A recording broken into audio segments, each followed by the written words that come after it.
If you're a maintenance supervisor for a commercial property, you've had to deal with everything from leaky faucets to flickering light bulbs. But nothing's worse than that ancient boiler that's lived in the building since the day it was built, 50 years ago. It's enough to make anyone lose their cool. That's where Grainger comes in. With industrial-grade products and dependable fast delivery, Grainger can help with any challenge, from worn-out components to everyday necessities. Call, click Grainger.com, or just stop by.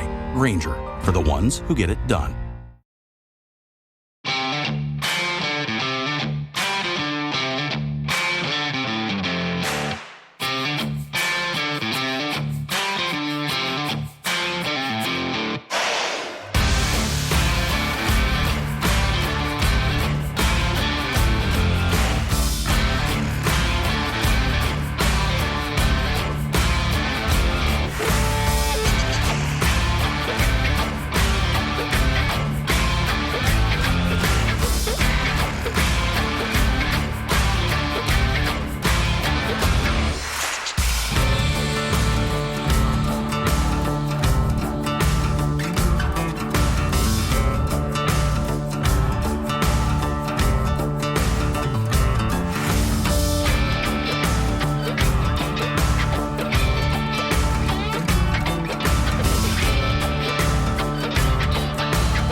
Welcome, Wapham crew, guys, gals, ghouls, friends, fiends, foes, whoever may be listening beyond the Omniverse tonight.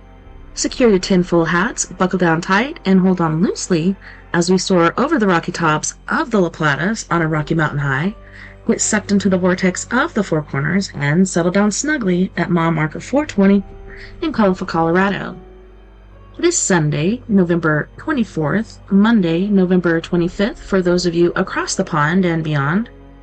Good morning, good afternoon, and good evening to you, and thank you so much for joining me tonight on We Are Paradox Media's Late Night in the Rockies. I'm your host, TessaTNT, and we are broadcasting live from the Mile High Clubhouse tonight. If you're listening live right now, you may be listening to us on Spreaker under We Are Paradox Media. You can also find us on KPNL Radio, which you can find at KPNL Radio at kpnl-db.com, as well as YouTube. If you don't mind, mosey on over to our YouTube channel, like, and leave a comment or a smiley face or whatever you like on any video that you've watched or listened to, and leave us any comments, whether good or bad, and let us know what guests you'd like us to have on or what books you'd like us to read. And I will try my hardest to get that done for you. So tonight is story time with me, TessaTNT. Tonight we are getting back into Stephen King's book, Insomnia. Look at that poor old guy. He's tired. I don't know if you guys suffer from insomnia, but I sure as heck do. And ain't it grand? Alrighty, let's get into it, shall we?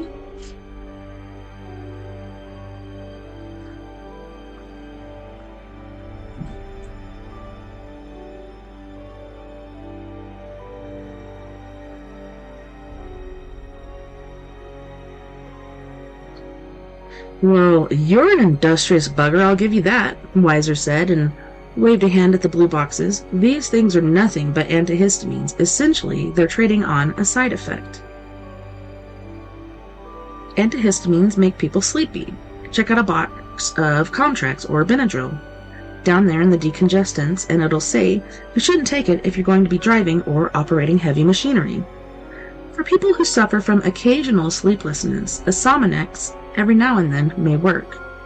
It gives them a nudge, but they wouldn't work for you in any case because your problem isn't getting to sleep, it's staying asleep, correct? Correct.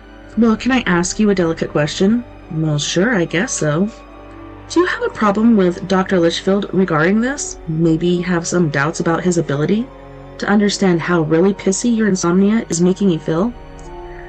Yes, Ralph said gratefully. Do you think I should go see him, try to explain that to him so he'll understand? To this question, Weiser would of course respond in the affirmative, and Ralph would finally make the call, and it should be Litchfield. He saw that now. It was madness to think of hooking up with a new doctor at this age. Can you tell Dr. Litchfield you're seeing things? Can you tell him about the blue marks you saw shooting up from the tips of Lois's fingers? The footprints on the sidewalk like the footprints in an Arthur Murray dance diagram? The silvery stuff around the tips of Joe Weiser's fingers? Are you really going to tell Litchfield that stuff?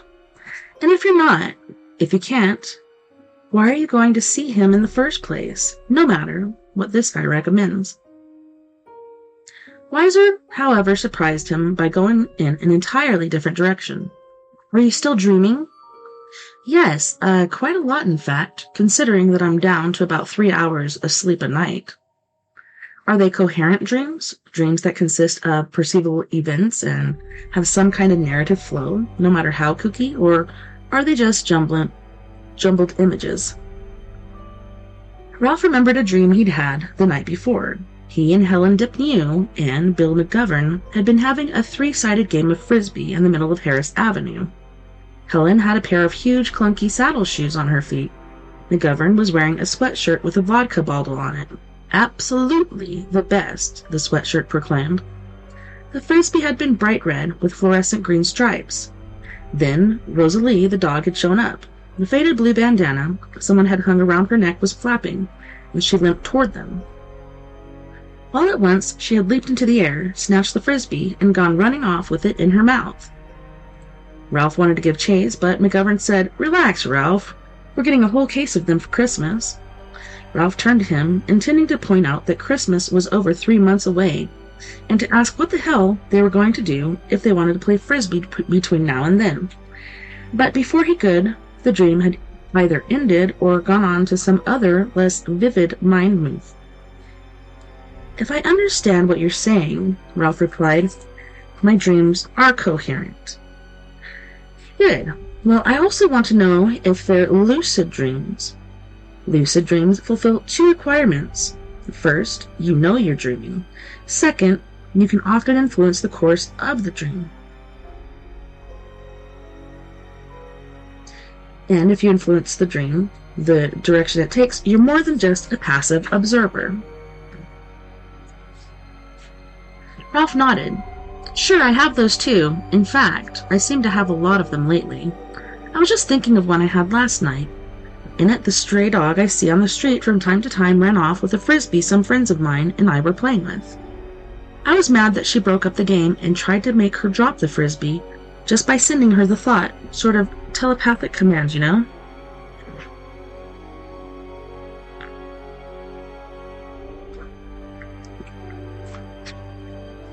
Oops. He uttered small embarrassing chuckles by Weiser, and Weiser nodded matter-of-factly. Did it work? Not this time, Ralph said, but I think I have made that sort of thing work in other dreams. Only I can't be sure because most of the dreams I have seem to fade away almost as soon as I wake up. That's the case with everyone, Weiser said. The brain treats most dreams as disposable matter, storing them in extreme short-term memory. You know a lot about this, don't you? Insomnia interests me very much. I did 2 research papers on the link between dreams and sleep disorders when I was in college. Weiser glanced at his watch. It's my break time. Would you like to have a cup of coffee and a piece of apple pie with me? There's a place just 2 doors down, and the pie is fantastic. Sounds good, but maybe I'll settle for an orange soda. I've been trying to cut down on my coffee intake. Understandable, but completely useless, Weiser said cheerfully. Caffeine is not your problem, Ralph. No, I suppose not, but what is? To this point, Ralph had been quite successful at keeping the misery out of his voice, but now it crept back in. Weiser clapped him on the shoulder and looked at him kindly. Me, they significantly reduce REM sleep, dreaming sleep in other words. How's your pie? I only asked because you've hardly touched it. Ralph took a big bite and swallowed it without tasting. Good, he said. Now tell me, why you have to have dreams to make sure your sleep is good? If I could answer that, I'd retire from the pill-pushing business and go into the business of being a sleep guru. Weiser had finished his pie and was now using the pad of his index finger to pick up the larger crumbs left on his plate. REM stands for rapid eye movement, of course, and the terms REM sleep and dreaming sleep have become synonymous in the public mind. But nobody really knows just how the eye movements of sleepers relate to the dreams they are having. It seems unlikely that the eye movements indicate watching or tracking because sleep researchers see a lot of it even in dreams. In dreams, test subjects later describe as fairly static, dreams of conversations, for instance, like the one we're having now. Similarly, no one really knows why there seems to be a clear relationship between lucid coherent dreams and overall mental health.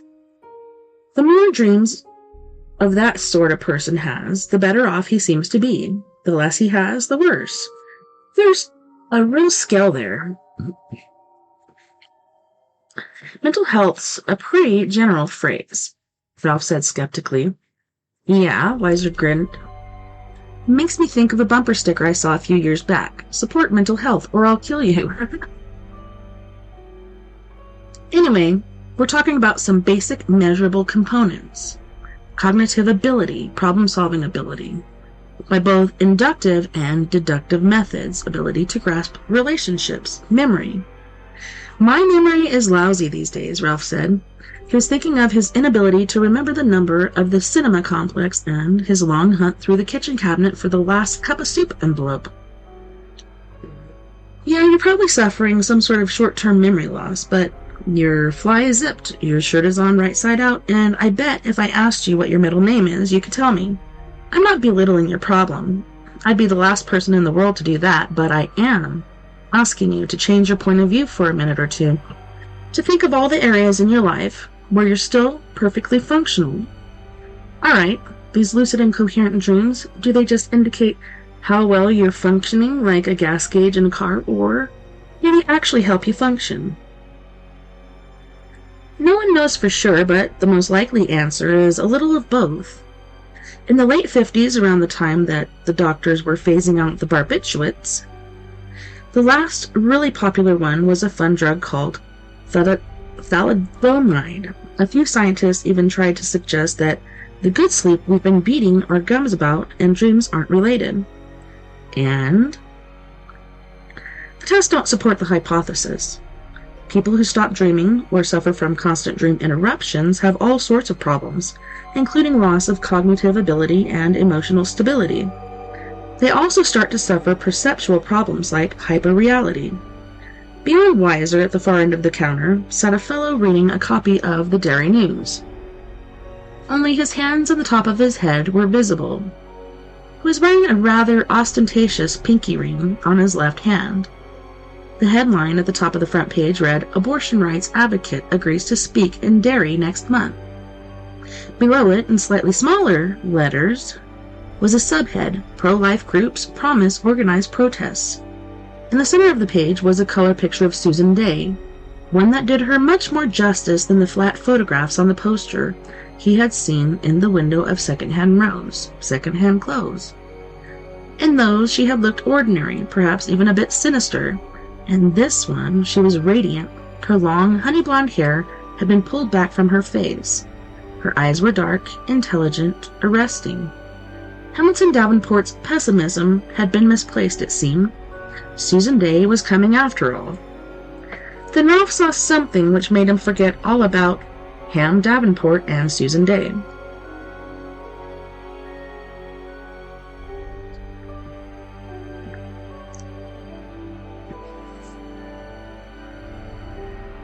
A gray-blue aura had begun to gather around the hands of the man reading the newspaper, and around the just visible crown of his head.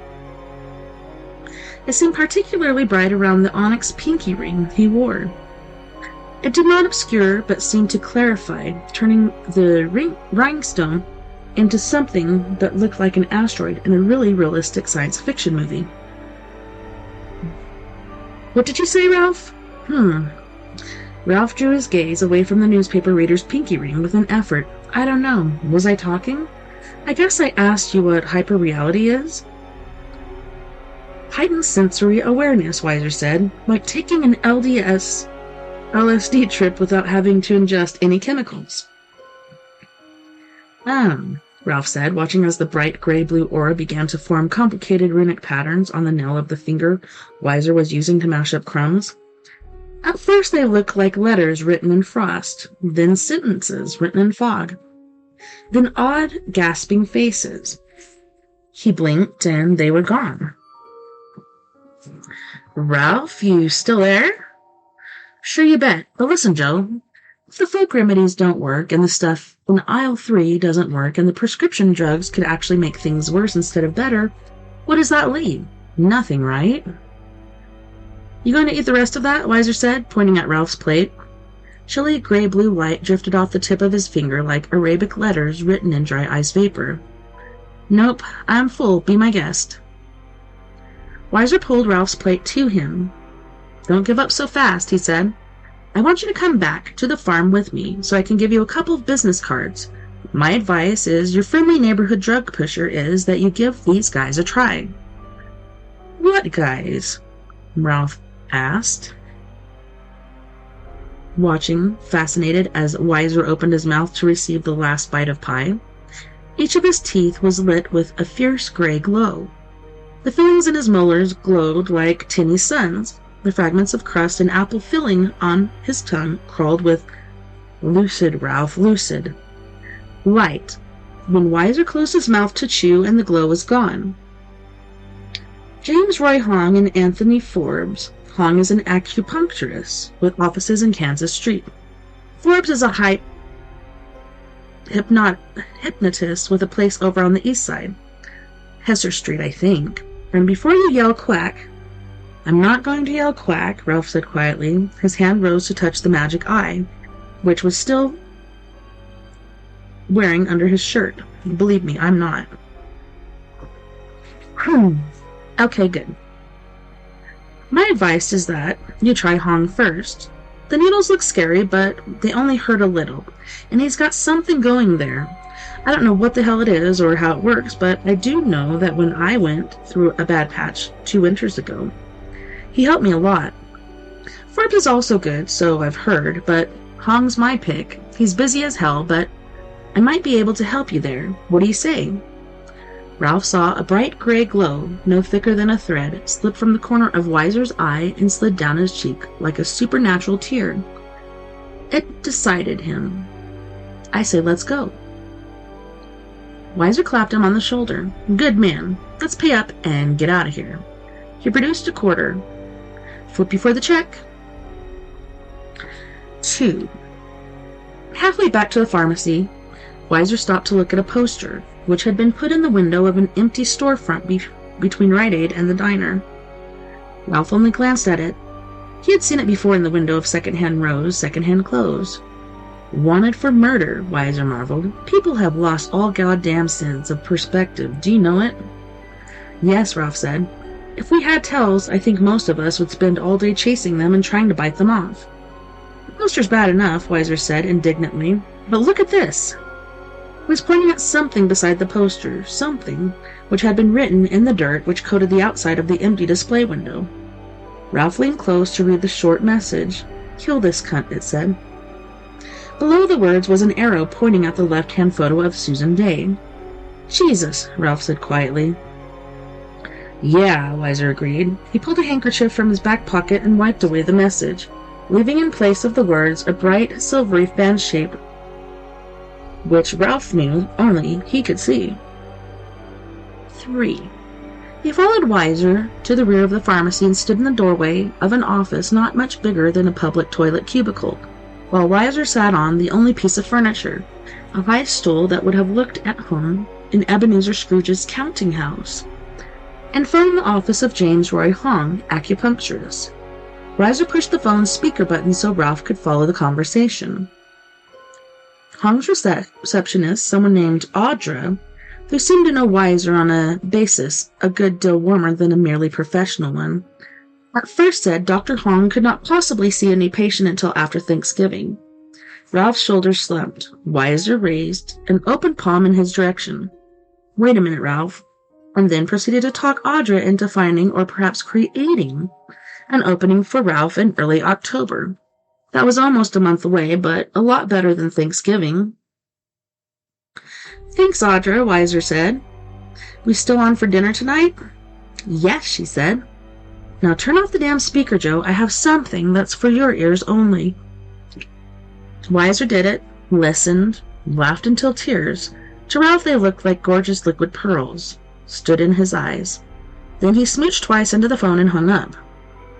You're all set, he said, handing Ralph a small white card with the time and date of the appointment written on the back. October 4th. Not great, but really the best she could do. Audra's good people. It's fine. Here's Anthony Forbes' card in case you want to call him in the interim.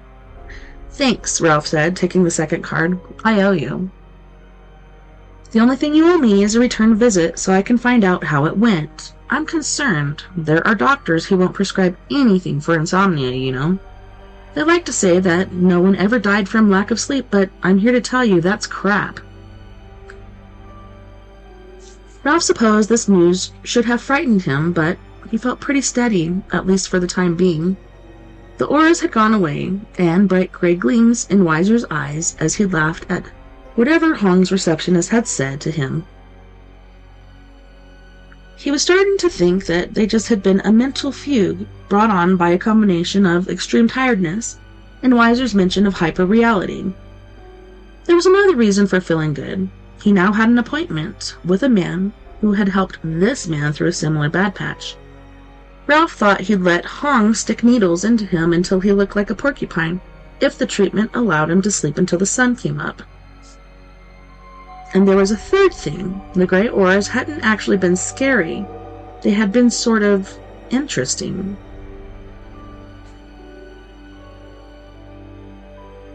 People die from lack of sleep all the time, Weiser was saying. Although the medical examiner usually ends up writing suicide or cause of death line rather than insomnia. Insomnia and alcoholism have a lot in common, but the major thing is this. They're both diseases of the heart and mind, and when they're allowed to run their course, they usually gut the spirit long before they're able to destroy the body. So yeah, people do die from lack of sleep. This is a dangerous time for you, and you have to take care of yourself. If you start to feel really wonky, call Litchfield. Do you hear me? Don't stand on ceremony.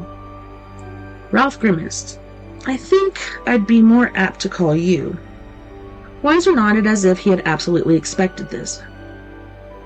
The number under Hong's is mine, he said. Surprised, Ralph looked down at the card again. There was a second number there, marked JW. Day or night, Weiser said. Really, you won't disturb my wife. We've been divorced since 1983. Ralph tried to speak and found he couldn't. All that came out was a choked, meaningless little sound. He swallowed hard, trying to clear the obstruction in his throat. Weiser saw he was struggling and clapped him on the back. No bawling in the store, Ralph. It scares away the big spenders. You want a Kleenex? No, I'm okay. His voice was slightly watery, but audible and mostly under control. Weiser cast a critical eye on him. Not yet, but you will be. Weiser's big hand swallowed Ralph's once more, and this time Ralph didn't worry about it. For the time being, try to relax and remember to be grateful for the sleep you do get. Okay, well, thanks again. Weiser nodded and walked back to the prescription counter. Section 4. Ralph walked back down the aisle, turned left at the formidable condom display, and went out through a door with "Thank you for shopping at Rite Aid" decaled above the push bar. At first he thought there was nothing unusual about the fierce brightness that made him squint his eyes almost shut. It was midday after all, and perhaps the drugstore had been a little darker than he had realized. Then he opened his eyes wide again, and his breath came to a dead stop in his throat. A look of thunderstruck amazement spread over his face. It was the expression of an explorer that an explorer might wear when, after pushing his way through just one more nondescript tangle of bushes, he finds himself looking at some fabulous lost city or brain-busting geological feature. A cliff of diamonds, perhaps, or a spiral waterfall. Ralph shrank back against the blue mailbox, standing to one side of the drugstore's entrance, still not breathing, his eyes shuttling jerkily from left to right as the brain behind them tried to understand the wonderful and terrible news it was receiving. The oars were back, but that was a little like saying Hawaii was a place where you didn't have to wear your overcoat. This time the light was everywhere, fierce and flowing. Strange and beautiful. Ralph had had only one experience in his entire life, which was remotely similar to this. During the summer of 1941, the year he'd turned 18, he'd been riding his thumb from Derry to his uncle's place in Poughkeepsie, a distance of about 400 miles. An early evening thunderstorm at the end of his second day on the road had sent him scurrying for the nearest available shelter. A decrepit barn swung drunkenly at the end of a long hayfield. He had spent more of that day walking than riding, and had fallen soundly asleep in one of the barn's long-abandoned horse stalls, even before the thunder had stopped blasting the sky overhead. He'd awakened at mid-morning the next day after a solid 14 hours of sleep, and had looked around in utter wonder, not even sure, in those first few moments, where he was. He only knew it was some dark, sweet-smelling place, and that the world above and all sides of him had been split open with brilliant seams of light. Then he had remembered taking shelter in the barn, and it came to him that the strange vision had been caused by the cracks in the barn's walls and roof combined with the bright summer sunlight. Only that, and nothing more. Yet he'd sat there in mute wonder for at least 5 minutes just the same, a wide-eyed teenage boy with hay in his hair, and his arms dusted with chaff. He sat there looking up at the tidal gold of dust motes, spinning lazily in the slanting, cross-hatched rays of the sun. He remembered thinking it had been like being in church. This was that experience to the 10th power, and the hell of it was simply this. He could not describe exactly what had happened and how the world had changed, but to make it so wonderful. Things and people, particularly the people, had auras, yes, but that was only where his amazement of phenomenon began. Things had never been so brilliant, so utterly and completely there. The cars, the telephone poles, the shopping carts, and the cart corral in front of the supermarket, the frame apartment buildings across the street, all these things seemed to pop out at him like 3D images in an old film. All at once, this dingy little strip mall on Witcham Street had become Wonderland, and although Ralph was looking right at it, he was not sure what he was looking at, only that it was rich and gorgeous and fabulously strange. The only things he could isolate were the auras surrounding the people going in and out of stores, stowing packages in their trunks, or getting in their cars and driving away. Some of these auras were brighter than others, but even the dimmest were 100 times brighter than his first glimpses of the phenomenon.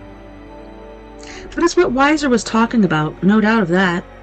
It's hyper-reality, and what you're looking at is no more there than the hallucinations of people who are under the influence of LSD. What you're seeing is just another symptom of your insomnia, no more, no less. Look at it, Ralph, and marvel over it as much as you want. It is marvelous, just don't believe it. He didn't need to tell himself to marvel, however. There were marvels everywhere. A bakery truck was backing out of a slot in front of daybreak, sundown, and a bright maroon substance, it was almost the color of dried blood, came from its tailpipe. was neither smoke nor vapor, but had some of the characteristics of each. The brightness of rose gradually attenuating spikes like the lines an EEG readout. Ralph looked down at the pavement and saw the tread of the van's tires printed on the concrete in that same maroon shade. The van speeded up as it left the parking lot, and the ghostly graph trail emerging with its exhaust turned the bright red arterial blood as it did. There were similar oddities everywhere, phenomenon which intersected in slanting paths and made Ralph think again of how the light had come slanting through the cracks in the roof and walls of the long-ago barn. But the real wonder was the people, and it was around them that the aura seemed most clearly defined and real. The bag boy came out of the supermarket, pushing a cartload of groceries and walking in a nimbus of such brilliant white that it was like a traveling spotlight. The aura of the woman beside him was dingy by comparison, the gray green of cheese which has begun to mold. A young girl called to the bag boy from the open window of a Subaru and waved. Her left hand left bright contrails, as pink as cotton candy, in the air as it moved. They began to fade almost as soon as they appeared. The bag boy grinned and waved back. His hand left a fantail of yellowish white behind. To Ralph it looked like the fin of a tropical fish. This also began to fade, but more slowly. Ralph's fear at this confused, shining vision was considerable, but for the time being, at least, fear had taken a back seat to wonder, awe, and simple amazement. It was more beautiful than anything he had ever seen in his life, but it's not real, he cautioned himself. Remember that, Ralph. He promised himself he would try, but for the time being, that cautioning voice seemed very far away. Now he noticed something else. There was a line of that lucid brightness emerging from the head of every person he could see. It trailed upward like a ribbon of bunting or brightly colored crepe paper until it attenuated and disappeared. For some people, the point of disappearance was 5 feet above the head. For others, it was 10 or 15. In most cases, the color of the bright, ascending line matched the rest of the aura. Bright white for the bag boy, gray-green in the case of the female customer beside him, for instance, but there were some striking exceptions. Ralph saw a rust-red line rising from the middle-aged man who was striding along in the middle of the dark blue aura, and a woman with the light gray aura whose ascending line was an amazing and slightly alarming shade of magenta. In some cases, 2 or 3, not a lot, the rising lines were almost black. Ralph didn't like those, and he noticed that the people to whom these balloon strings, they named, just that simply and quickly in his mind, belonged invariably and looked unwell. Of course they do. The balloon strings are an indicator of health, and ill health in some cases, like the curling auras people were so fascinated with back in the late 60s and early 70s. Ralph, another voice warned, you are not really seeing these things, okay? I mean, I hate to be a bore, but wasn't it at least possible that the phenomenon was real? That his persistent insomnia, coupled with the stabilizing influence of his lucid, coherent dreams, had afforded him a glimpse of a fabulous dimension just beyond the reach of ordinary perception? Quit it, Ralph, and right now. You have to do better than that, or you'll end up in the same boat as poor old Ed Depnew. Thinking of Ed kicked off some association, something he'd said on that day he'd been arrested for beating his wife. But Ralph could isolate it. A voice spoke almost at his left elbow. Mom? Mommy? Can we get the Honey Nut Cheerios again? We'll see once we get inside, hun. The young woman and the little boy passed in front of him, walking hand in hand. It was the boy who looked to be 4 or 5 who had spoken. His mother was walking in an envelope of almost blinding white. The balloon string rising out of her blonde hair was also white and very wide, more like a ribbon or ribbons on a fancy gift box than a string. It rose to the height of at least 20 feet and floated out slightly behind her as she walked. It made Ralph think of things, bridal trains, veils, gauzy billows of skirt. Her son's aura was a healthy dark blue verging on violet, and as the two of them walked past, Ralph saw a fascinating thing. Tendrils of aura were also rising from their clasped hands, white from the woman, dark blue from the boy. They twined in a pigtail as they rose, faded, and disappeared. Mother and son, Ralph thought. There was something perfectly, simply symbolic about those hands.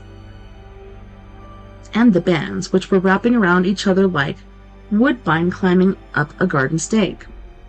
Looking at them made his heart rejoice. Corny, but it was exactly how he felt. Mother and son, white and blue, mother and... Man, what's that man looking at? The blonde woman's glance at Ralph was brief, but he saw the way her lips thinned down and pressed together before she turned away. More important, he saw the brilliant aura which surrounded her suddenly darken, close in, and pick up spiraling tints of dark red. That's the color of fright, Ralph thought, or maybe anger? You know, Tim, come on, stop dawdling. She began to move him along faster, her ponytailed hair flipping back and forth and leaving small fans of gray tinged with red in the air. To Ralph, they looked like the arcs that wipers sometimes left on dirty windshields. Hey, Mom, get a life. Quit pulling. The boy had to trot in order to keep up. That's my fault, Ralph thought. And an image of how he must have looked to the young mother flashed into his mind. Old guy, tired face, big purplish pouches under his eyes. He's standing hunching by the mailbox outside the Rite Aid pharmacy, staring at her and her little boy as if they were the most remarkable things in the world.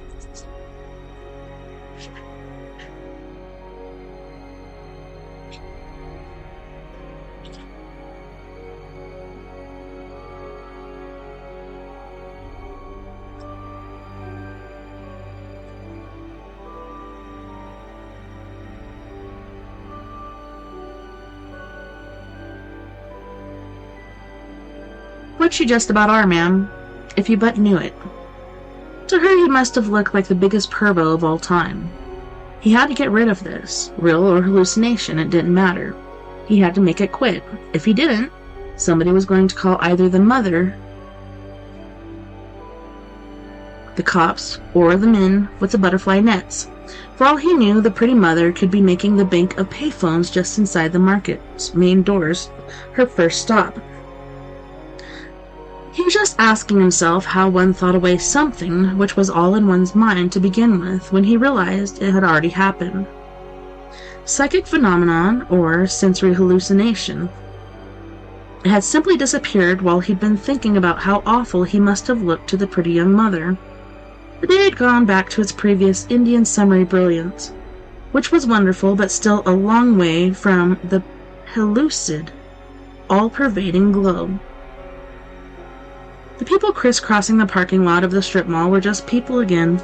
No auras, no balloon strings, no fireworks. Just people on their way to buy groceries in the Shop and Save, or to pick up their last batch of summer pictures at Photomat, or to grab a takeout coffee from daybreak sundown.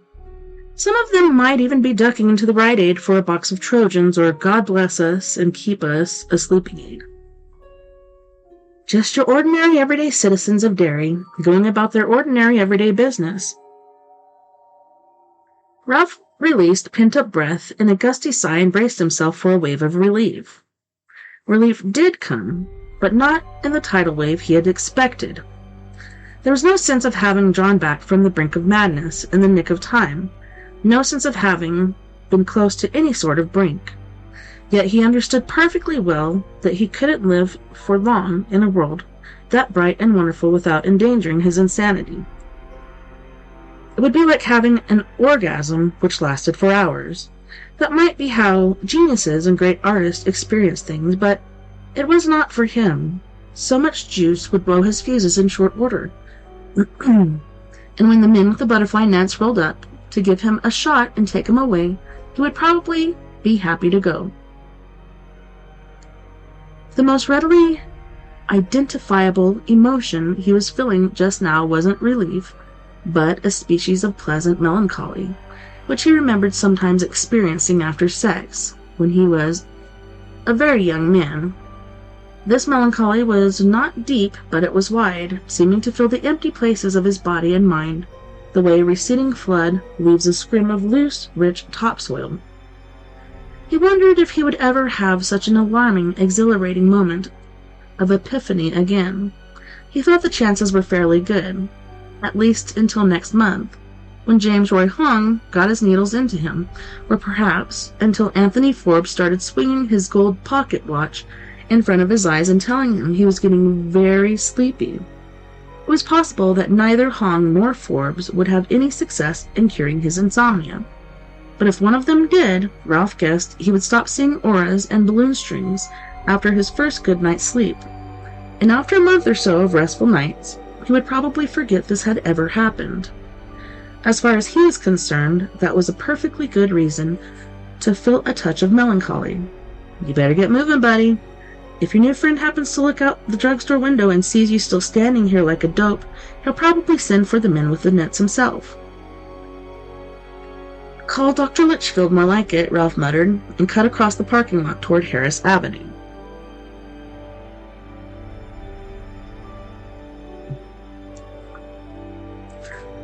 He poked his head through Lois's front door and called, "Yo, anybody home?" "Come on in, Ralph," Lois called back. "We're in the living room." Ralph had always imagined a hobbit hole would be a lot like Lois Chase's little house, half a block or so down the hill from the Red Apple. Neat and crowded, a little too dark, perhaps, but scrupulously clean. And he guessed a hobbit like Bilbo Baggins, whose interest in the ancestors was eclipsed only by his interest in what might be for dinner, would have been enchanted by the tiny living room, where relatives looked down from every wall. The place of honor, on top of the television, was held by a tinted studio photograph of the man Lois always referred to as Mr. Chase. McGovern was sitting hunched forward on the couch with a plate of macaroni and cheese balanced on his bony knees. The television was on and a game show was clattering through the bonus round. "What does she mean, we're in the living room?" Ralph asked, but before McGovern could answer, Lois came in with a steaming plate in her hands. "Here," she said, "sit down, eat. I talked with Simone, and she said it'll probably be on news at noon." "Gee, Lois, you didn't have to do this," he said, taking the plate, but his stomach demurred strongly when he got his first smell of onions and mellow cheddar. He glanced at the clock on the wall, just visible between photos of a man in a raccoon coat and a woman who looked as if voodoo de Godot might have been in her vocabulary, and was astounded to see it was 5 minutes of 12. "I didn't do anything but stick some leftovers into the microwave," she said. "Someday, Ralph, I'll cook for you. Now sit down." "Not on my hat, though," McGovern said, without taking his eyes from the bonus round.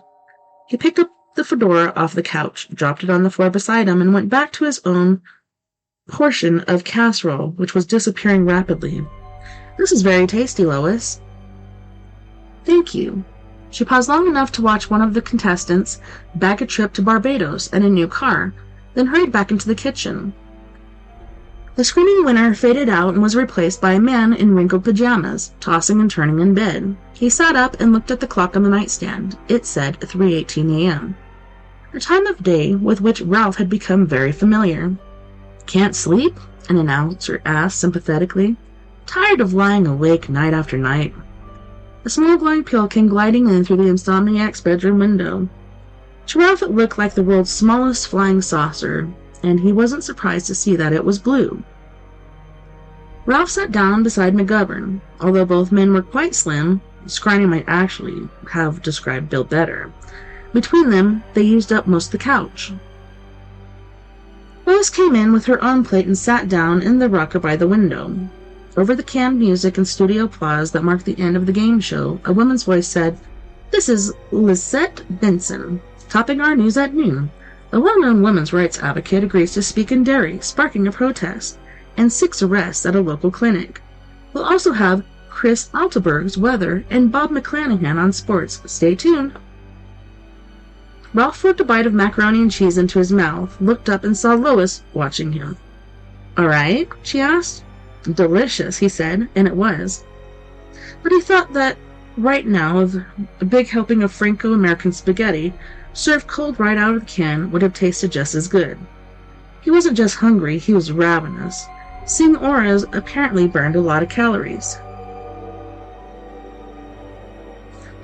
"What happened, very briefly, was this," McGovern said, swallowing the last of his own lunch and putting the plate down next to his hat. "About 18 people showed up outside Women Care at 8:30 this morning, while people were arriving for work. Lois's friend Simone says they're calling themselves the Friends of Life.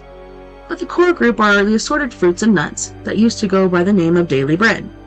She said one of them was Charles Pickering, the guy the cops caught apparently getting ready to firebomb the joint late last year. Simone's niece said the police only arrested 4 people. It looks like she was a little low." "Was Ed really with them?" Ralph asked. "Yes," Lois said, "and he got arrested too. At least no one got maced. That was just a rumor. No one got hurt at all." "This time," McGovern added darkly. The News at Noon logo appeared on Lois's Hobbit-sized color TV, then dissolved into Lizette Benson. "Good afternoon," she said. "Topping our news on this beautiful late summer day, prominent writer and controversial women's rights advocate Susan Day agrees to speak at Derry Civic Center next month. And the announcement of her speech sparks a demonstration at Women Care, the Derry Women's Resource Center and abortion clinic, which has so polarized." "There they go with that abortion clinic stuff again," McGovern explained. "Jesus." "Hush," Lois said, in a peremptory tone, not much like her usual tentative murmur. McGovern gave her a surprised look and hushed. John Kirkland at Women Care with the first of 2 reports. Lizette Benson was finishing, and the picture switched to a reporter doing a stand-up outside a long, low-brick building.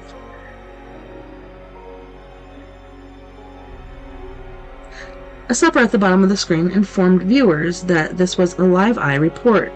A strip of windows ran along one side of Women Care. 2 of them were broken, and several others were smeared with red stuff that looked like blood. Yellow police line tape had been strung between the reporter and the building.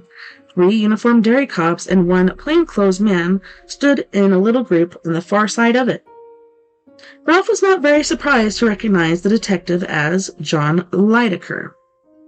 They called themselves the Friends of Life, Lizette, and they claimed that their demonstration this morning was a spontaneous outpouring of indignation prompted by the news that Susan Day, a women radical pro-life group's nationwide call America's #1 baby killer, is coming to Derry next month to speak at the Civic Center. At least one Derry police officer believes. That's not quite the way it was, however. Kirkland's report went to tape, beginning with a close-up of Lydecker, who seemed resigned to the microphone in his face. "There was no spontaneity about this," he said. "Clearly a lot of preparation went into it. They've probably been sitting on advance word of Susan Day's decision to come here and speak for most of the week, just getting ready and waiting for the news to break in the paper, which it did this morning." The camera went to a 2-shot. Kirkland was giving Lydecker his most penetrating Geraldo look. "What do you mean a lot of preparation?" he asked. "Most of the signs they were carrying had Miss Day's name on them. Also, there were over a dozen of these." Surprisingly, human emotion slipped through Lydecker's policeman being interviewed mask. Ralph thought it was distaste. He raised a large plastic evidence bag, and for one horrified instant, Ralph was positive that there was a mangled and bloody baby inside. Then he realized that, whatever the red stuff might be, the body in the evidence bag was a doll's body. "They didn't buy these at Kmart," Lydecker said to the TV reporter. "I guarantee you that." The next shot was a long lens close-up of the smeared and broken windows. The camera panned them slowly. The stuff on the smeared ones looked more like blood than ever, and Ralph decided he didn't want the last 2 or 3 bites of his macaroni and cheese. The demonstrators came with baby dolls, whose soft bodies had been injected with what police believed to be a mixture of Cairo syrup and red food coloring. Kirkland said in a voiceover. They flung the dolls at the side of the building as they chanted anti-Susan Day slogans. 2 windows were broken, but there was no major damage. The camera stopped, centering on a gruesomely smeared pane of glass. Most of the dolls split open, Kirkland was saying, splattering a substance that looked enough like blood to badly frighten the employees who witnessed the bombardment. The shot of the red-smeared window was replaced by one of the lovely dark-haired women in slacks and a pullover. "Oh, look, it's Barbie," Lois cried. "Boy, I hope Simone's watching. Maybe I ought to—" It was McGovern's turn to say hush. "I was terrified," Barbara Richards told Kirtland. "First I thought they were really throwing dead babies, or maybe fetuses they'd gotten a hold of somehow. Even after Dr. Harper ran through yelling that they were only dolls, I still wasn't sure." "You said they were chanting?" Kirkland asked. "Yes, what I heard most clearly was, 'Keep the angel of death out of Derry.'" People now reverted to Kirtland in his live stand-up mode. The demonstrators were ferried from Women Care to Derry Police Headquarters on Main Street around 9 o'clock this morning, Lizette. I understand that 12 were questioned and released. 6 others were arrested on charges of malicious mischief, a misdemeanor. So it seems that another shot in Derry's continuing war over abortion has been fired. This is John Kirkland, Channel 4 News. "Another shot in," McGovern began, and threw up his hands. Lisette Benson was back on the screen. We now go to Ann Rivers, who talked less than an hour ago to 2 of the so-called Friends of Life, who were arrested in this morning's demonstration. Alright, boys and girls, we're going to go to our first music break. And on this break, we have Miss Mia Savage with her band Antidote for Savages. And they'll be singing Your Skeleton, Veneering Crypto, Let Me Be Your Home in Our New Reality. You guys don't go anywhere. We'll be right back after this music break.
Here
that he brings anymore.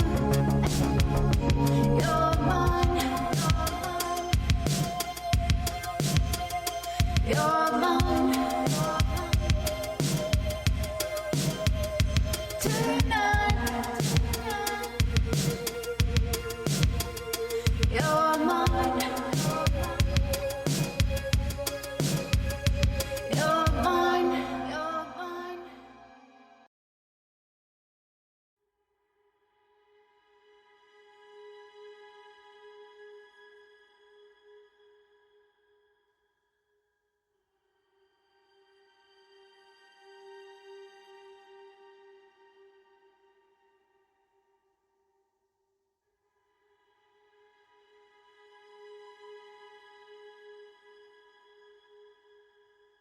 No sound.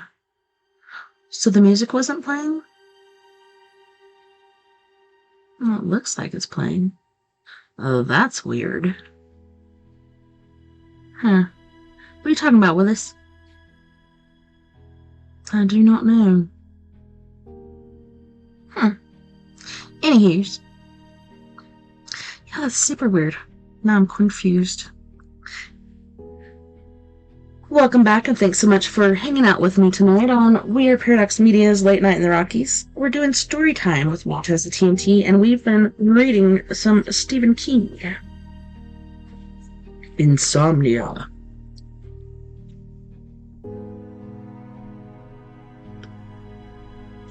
Are you still not hearing any sound? Good lord. Ann Rivers was standing on the steps of the Main Street Pop shop with Ed Deepnew on one side and a tall, sallow, goateed individual on the other. Ed was looking natty and downright handsome in a gray tweed jacket and navy slacks. The tall man with the goatee was dressed as only a liberal with daydreams of what he might think of as the noon proletariat.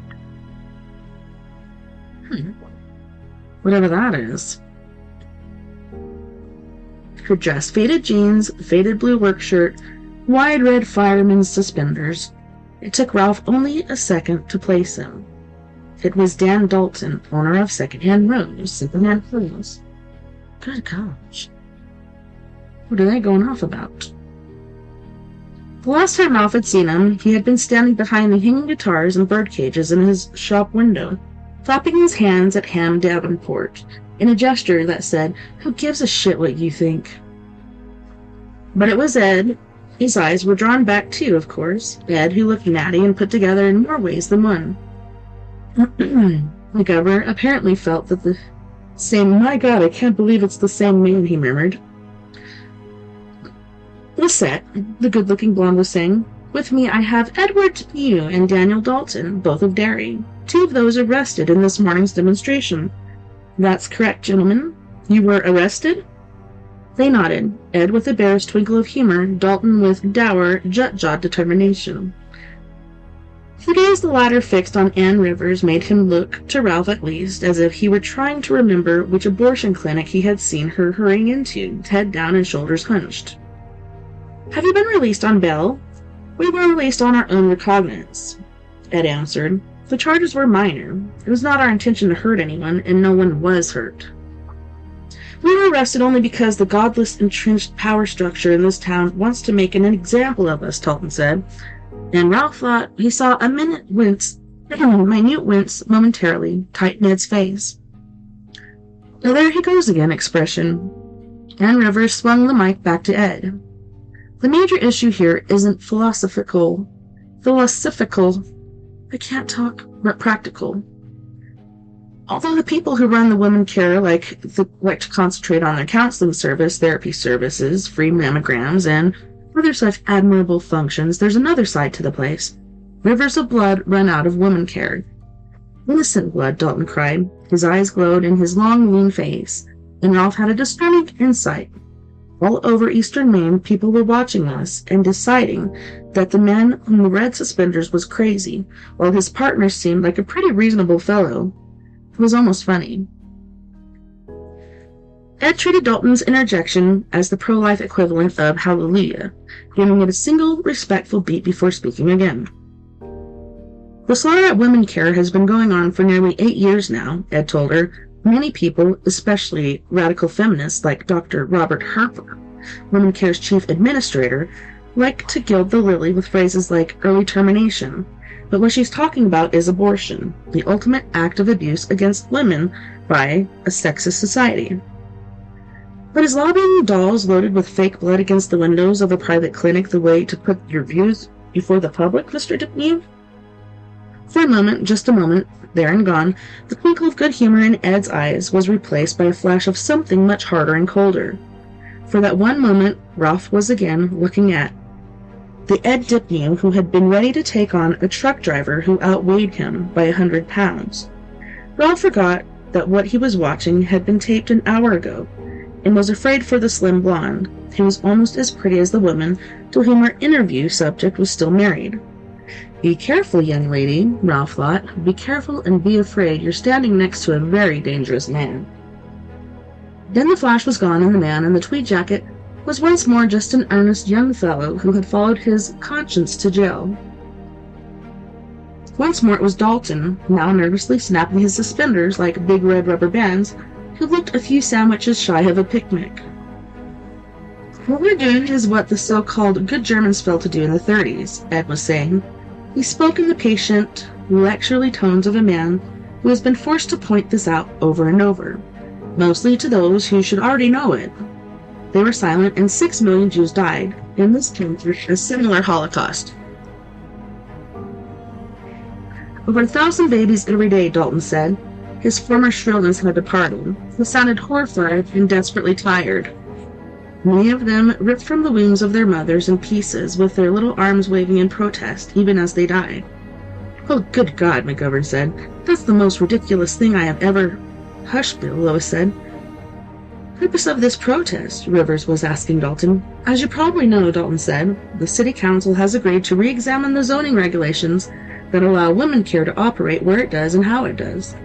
They could vote on the issue as early as November. The abortion rights people are afraid the council might throw sand in the gears of their death machine. So they've summoned Susan Day, this country's most notorious pro-abortion advocate, to try and keep the machine running. We are marshalling our forces. Just going to go back over here and make sure there is sound. Is the sound? Yeah, it looks like there is. That's weird. I wonder what's going on with the tube of you. The pendulum of the microphone swung back to Ed. Will there be more protests, Mr. Dipnew? Rivers asked, and Ralph suddenly had an idea. She might be interested in him in a way which was not strictly professional. Hey, why not? Ed was a good-looking guy, and Miss Rivers could hardly know that he believed the Crimson King and his centurions were in Derry, joining forces with the baby killers at Women Care. Until the legal aberration which opened the door to this slaughter has been corrected, the protests will continue.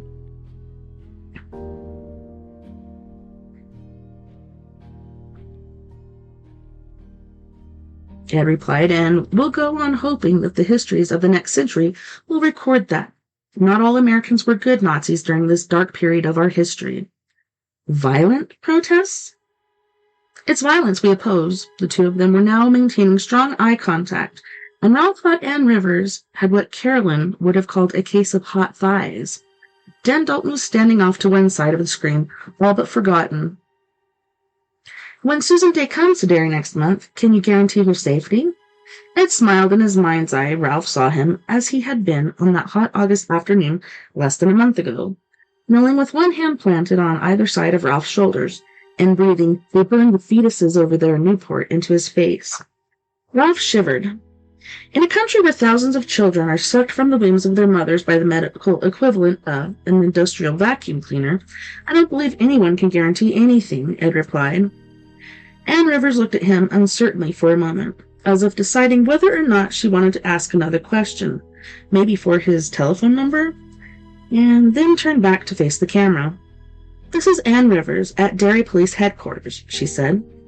Lizette Benson reappeared, and something in the bemused cast of her mouth made Ralph think that perhaps he hadn't been the only one to sense the attraction between interviewer and interviewee. "We'll be following this story all day," she said. "Be sure to tune in at 6 for further updates." In Augusta, Governor Greta Powers responded to charges that she may have. Lois got up and pushed the off button on the TV. She simply stared at the darkened screen for a moment, then sighed heavily and sat down. "I have blueberry compote," she said, "but after that, do either of you want any?" Both men shook their heads. McGovern looked at Ralph and said, "That was scary." Ralph nodded. He kept thinking of Ed, and how Ed had gone striding back and forth through the spray thrown by the lawn sprinkler, breaking the rainbows with his body, pounding his fist into his open palm. How could they let him out on bail and then interview him on the news as if he was a normal human being? Lois asked, indignantly. After what he did to poor Helen, my God, that Ann Rivers looked ready to invite him to dinner. Or to eat crackers in bed with her, Ralph said dryly. "The assault charge and the stuff today are entirely different matters," McGovern said, "and you can bet your boots the lawyer or yours these yo-yos have got a retainer. And we'll be sure to keep it that way." "And even the assault charge was only a misdemeanor," Ralph reminded her. "How can assault be a misdemeanor?" Lois asked. "I'm sorry, but I never did understand that part." "It's a misdemeanor when you only do it to your wife," McGovern said, hoisting his satiric eyebrow. "It's the American way, Lo." She twisted her hands together restlessly, took Mr. Chase down from the television, looked at him for a moment, then put him back, and resumed twisting her hands. "Well, the law's one thing," she said, "and I'd be the first to admit it, that I don't understand it at all. Somebody ought to tell them he's crazy, that he's a wife-beater, and he's crazy." "You don't know how crazy," Ralph said, and for the first time he told them the story of what had happened the previous summer, out by the airport. It took about 10 minutes. When he finished, neither of them said anything. They only looked at him with wide eyes. "What?" Ralph asked uneasily. "You don't believe me? You think I imagined it?" "Of course I believe it," Lois said. "I was just, stunned and frightened." "Ralph, I think maybe you ought to pass that story on to John Lydecker," McGovern said. "I don't think he can do a goddamn thing with it, but concerning Ed's new playmates, I think it's information he should have." Ralph thought it over carefully, then nodded and pushed himself to his feet. "No time like the present," he said. "Want to come, Lois?" She thought it over, then shook her head. "I'm tired out," she said, "and a little, what do the kids call it these days? A little freaked. I think I'll put my feet up for a bit, take a nap." "You do that," Ralph said. "You do look a little tuckered, and thanks for feeding us." Impulsively, he bent over her and kissed the corner of her mouth. Lois looked up at him with a startled gratitude. Ralph turned off his own television a little over 6 hours later, as Lizette Benson finished the evening news and handed off to the sports guy. The demonstration at Women Care had been bumped to the number 2 slot. The evening's big story was the continuing allegation that Governor Greta Powers had used cocaine as a grad student, and there was nothing new except that Dan Dalton was now being identified as the head of the Friends of Life. Ralph thought figurehead was probably a better word. Was Ed actually in charge yet? If he wasn't, Ralph guessed he would be before long. Christmas at the latest. A potentially more interesting question was what Ed's employers thought about Ed's legal adventures up the road in Derry. Ralph had an idea they would be a lot less comfortable with what had gone on today than with last month's domestic abuse charge.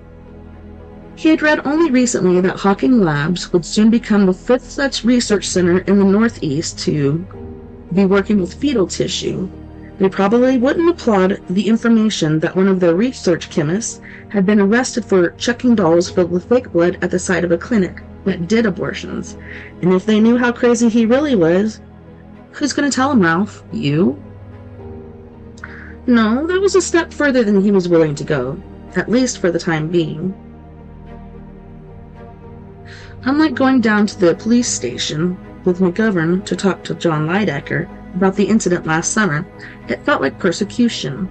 like writing, "Kill this cunt," beside a picture of a woman with whose views you didn't agree. That's bullshit, and you know it. "I don't know anything," he said, getting up and going to the window. "I'm too tired to know anything."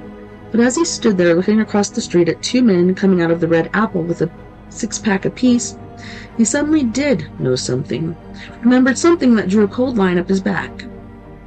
This morning, when he had come out of Rite Aid and been overwhelmed by the auras and a sense of having stepped up to some new level of awareness, he had reminded himself again and again to enjoy but not believe, that if he failed to mark that crucial distinction, he was apt to end up in the same boat as Ed DePnew. That thought had almost opened the door in some associative memory, but the shifting auras in the parking lot had pulled him away from it before it had been able to kick all the way in. Now it came to him. Ed had said something about seeing auras, hadn't he? No, he might have meant auras, but the word he actually used was colors. I'm almost positive of that. It was right after he talked about seeing the corpses of babies every place, even on the roofs, he said. Ralph watched the two men get into the beat-up old van and thought that he would never be able to remember Ed's words exactly. He was just too tired. Then, as the van drove off, trailing a cloud of exhaust that reminded him of the bright maroon stuff he'd seen coming from the tailpipe of the bakery truck that noon, another door opened and the memory did come. He said that sometimes the world is full of colors, Ralph told his empty apartment, but that at some point they all started turning black. I think that was it. It was close, but was it everything? Ralph thought there had been at least a little more to Ed's spiel, but he couldn't remember what, and did it matter anyway? His nerves suggested strongly that it did. The cold line up his back had both widened and deepened. Behind him the telephone rang. Ralph turned and saw it sitting in a bath of baleful red light. Dark red, the color of nosebleeds and cocks fighting cocks. Rooster combs. No part of his mind moaned, "Oh no, Ralph, don't get going on this again." Each time the phone rang, the envelope of light got brighter. During the intervals of silence, it darkened. It was like looking at a ghostly heart with a telephone inside it. Each time the phone rang, Ralph closed his eyes tightly, and when he opened them again, the red aura around the telephone was gone. "No, you just can't see it right now. I'm not sure, but I think he might have wilted away like something in a lucid dream." As he crossed the room to the telephone, he told himself, in no uncertain terms, that that idea was a crazy one, and as crazy as seeing auras in the first place. Except it wasn't, and he knew it wasn't, because if it was crazy, how come it had taken only one look at the rooster red halo of light that made him sure that it was Ed DePnew calling? That's crap, Ralph. You think it's Ed because Ed's on your mind, and because you're so tired, your head's getting funny. Go on, pick it up, you'll see. It's not the telltale heart, not even the telltale phone. It's probably some guy wanting to sell you subscriptions, or the lady at the blood bank wondering why you haven't been in lately. Except he knew better. Ralph picked up the phone and said hello. No answer, but someone was there. Ralph could hear breathing. "Hello?" he asked again. There was still no immediate answer, and he was about to say, "I'm hanging up now," when Ed DePnew said, "I called about your mouth, Ralph. It's trying to get you in trouble." The line of cold between his shoulder blades was no longer a line. Now it was a thin plate of ice covering him from the nape of his neck to the small of his back. "Hello, Ed. I saw you on the news today." That was the only thing he could think of saying. His hand did not seem to be holding the phone so much as to be cramped around it. "Never mind that, old boy. Just pay attention. I've had a visit from that wide detective who arrested me last month. Lydecker. He just left, in fact." Ralph's heart sank, but not as far as he might have feared. After all, Lydecker's going to see Ed wasn't that surprising, was it? He had been very interested in Ralph's story of the airport confrontation in the summer of '92. Very interested indeed. "Did he?" Ralph asked evenly. "Detective Lydecker has the idea that I think people, or possibly supernatural beings of some sort, are trucking fetuses out of town in flatbeds and pickup trucks. What a scream, huh?" Ralph stood beside the sofa, pulling the telephone cord restlessly through his fingers and realizing that he could see dull red light creeping out of the wire like sweat. The light pulsed with the rhythms of Ed's speech. "You've been telling tales out of school, old boy." Ralph was silent.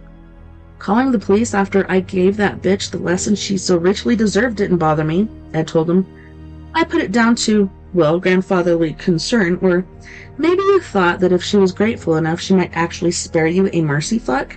After all, you're old, but not exactly ready for Jurassic Park yet.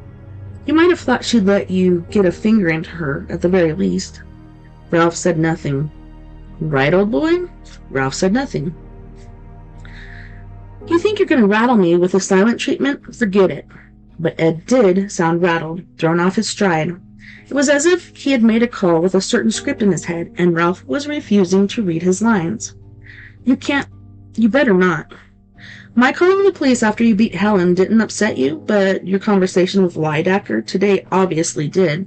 Why's that, Ed? Are you finally starting to have some questions about your behavior? And your thinking, maybe?" It was Ed's turn to be silent. At last, he whispered harshly, "If you don't take this seriously, Ralph, it'll be the worst mistake." "Oh, I take it seriously," Ralph said. "I saw what you did today. I saw what you did to your wife last month, and I saw what you did out at the airport a year ago. Now the police know. I listened to you, Ed. Now you listen to me. You're ill. You've had some sort of mental breakdown. You're having delusions." "I don't have to listen to this crap," Ed nearly screamed. "No, you don't. You can hang up. It's your dime, after all. But until you do, I'm going to keep hammering away because I liked you, Ed, and I want to like you again. You're a bright guy. Delusions or no delusions. And I think you can understand me. Lydacker knows. And Lydacker is going to be watching you." "Are you seeing the colors yet?" Ed asked. His voice had become calm again. At the same instant, the red glow around the telephone wire popped out of existence. "What colors?" Ralph asked at last. Ed ignored the question. "You said you liked me. Well, I like you too. I've always liked you. So I'm going to give you some very valuable advice. You're drifting into deep water, and there are things swimming around in the undertow you can't even conceive of. You think I'm crazy, but I want to tell you that you don't know what madness is. You don't have the slightest idea. You will, though, if you keep on meddling in things that don't concern you. Take my word for it." "What things?" Ralph asked. He tried to keep his voice light, but he was still squeezing the telephone receiver tight enough to make his fingers throb. "Forces," Ed replied. "There are forces at work in Derry that you don't want to know about. There are, well, let's just say there are entities. They haven't really noticed you yet, but if you keep fooling with me, they will. And you don't want that. Believe me, you don't."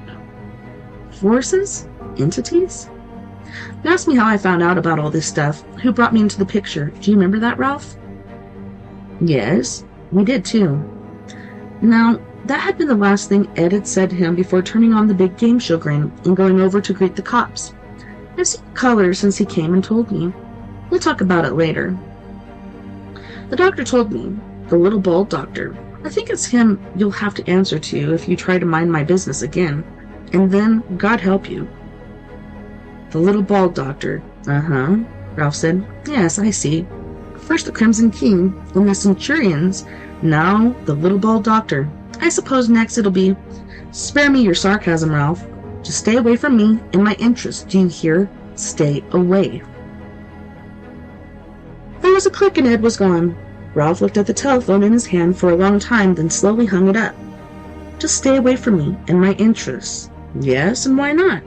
He had plenty of his own fish to fry. Ralph walked slowly into the kitchen, stuck a TV dinner fillet of haddock, as a matter of fact, into the oven, and tried to put abortion protest auras, Ed Mew, and Crimson King out of his mind. It was easier than he would have expected.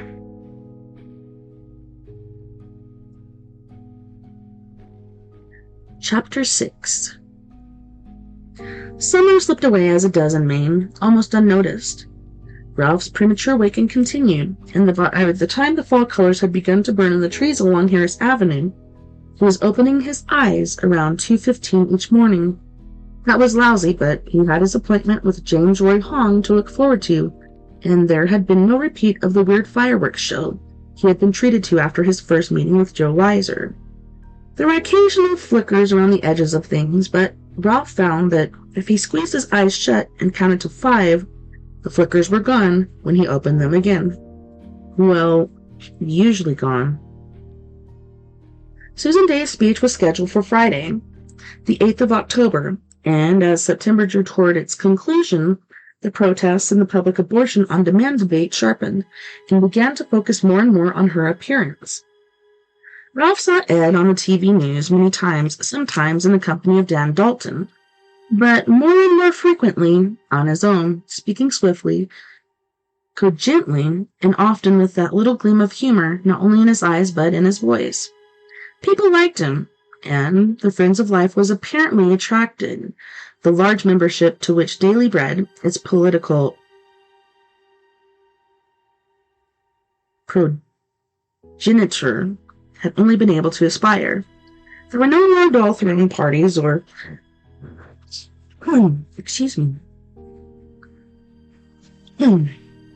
or other violent demonstrations, but there were plenty of marches and counter-marches, plenty of name-calling and fist-shaking and angry letters to the editor.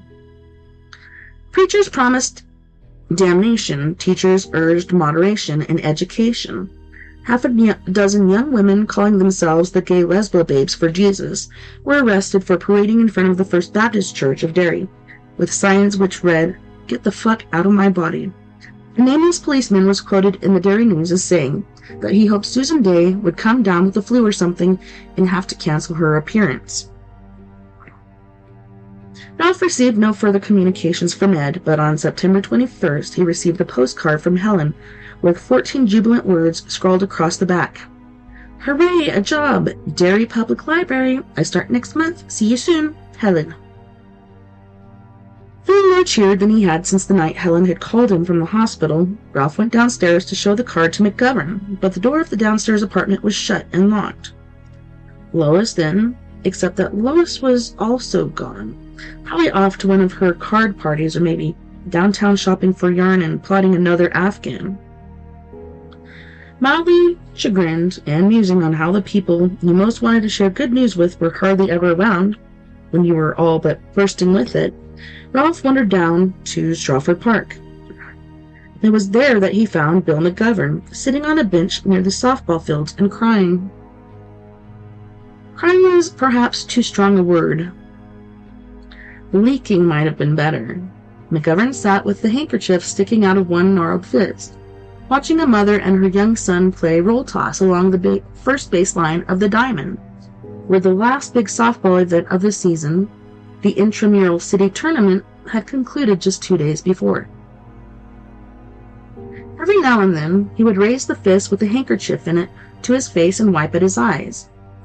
Ralph, who had never seen McGovern weep, not even at Carolyn's funeral, loitered near the playground for a few moments, wondering if he should approach McGovern or just go back the way he had come. At least he gathered up his courage and walked over to the park bench. "Hello, Bill," he said. McGovern looked up with his eyes that were red, watery, and a trifle embarrassed. He wiped them again and tried to smile. "Hi, Ralph. You caught me sniveling. Sorry." "It's okay," Ralph said, sitting down. "I've done my share of it. What's wrong?" McGovern shrugged, then dabbed at his eyes again. "Nothing much. I'm suffering the effects of a paradox, that's all." "What paradox is that?" "Something good is happening to one of my oldest friends, the man who hired me for the first teaching position, in fact. He's dying." Ralph raised his eyebrows, but said nothing. "He's got pneumonia. His niece will probably haul him off to the hospital today or tomorrow, and they'll put him on a ventilator, at least for a while, but he's almost certainly dying. I'll celebrate his death when it comes, and I suppose it's that more than anything else that's depressing the shit out of me." McGovern paused. "You don't understand a thing I'm saying, do you?" "Nope," Ralph said, "but that's all right." McGovern looked into his face, did a double take, then snorted. The sound was harsh and thick with his tears, but Ralph thought it was a real laugh just the same, and risked a small return smile. Did I say something funny? No, McGovern said and clapped him lightly on the shoulder. I was just looking at your face, so earnest and sincere. You're really an open book, Ralph. And thinking how much I like you. Sometimes I wish I could be you. Not at 3 a.m, you wouldn't, Ralph said quietly. McGovern sighed and nodded. The insomnia. That's right, the insomnia. I'm sorry I laughed, but no apology necessary, Bill. But please believe me when I say it was an admiring laugh. Who's your friend and...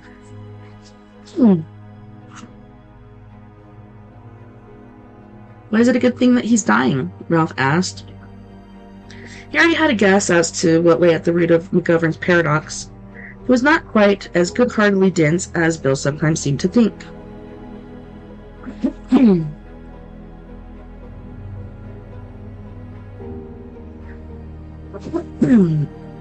Sorry. Excuse me.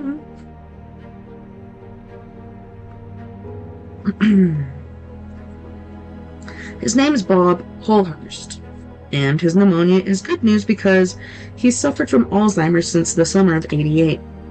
That was what Ralph had thought, although AIDS had crossed his mind as well. He wondered if that would shock McGovern, and felt a small ripple of amusement at the idea. Then he looked at the man and felt ashamed of his amusement. He knew that when it came to gloom, McGovern was at least a semi-pro, but he didn't believe that made his obvious grief over his old friend any less genuine. Bob was head of the history department at Derry High from 1948, when he couldn't have been more than 25 until 1981 or 82. He was a great teacher, one of those fiercely bright people you sometimes find out in the sticks, hiding their lights under bushels. They usually end up heading their departments and running half a dozen extracurricular activities on the side because they simply don't know how to say no. Bob sure didn't. The mother was now leading her little boy past them and toward the little snack bar that would be closing up for the season very soon now. The kid's face had an extraordinary translucence, a beauty that was enhanced by the rose-colored aura Ralph saw revolving about his head and moving across his small, lively face in calm waves. Can I go home, Mommy? He asked. I want to use my Play-Doh now. I want to make the clay family. Let's get something to eat first, big boy, okay? Mommy's hungry. Okay. There was a hook-shaped scar across the bridge of the boy's nose. Near the rosy glow of his aura deepened to scarlet. Fell out of his crib when he was 8 months old, Ralph thought. Reaching for the butterflies on the mobile his mom hung from the ceiling. He scared her to death when she ran in and saw the blood.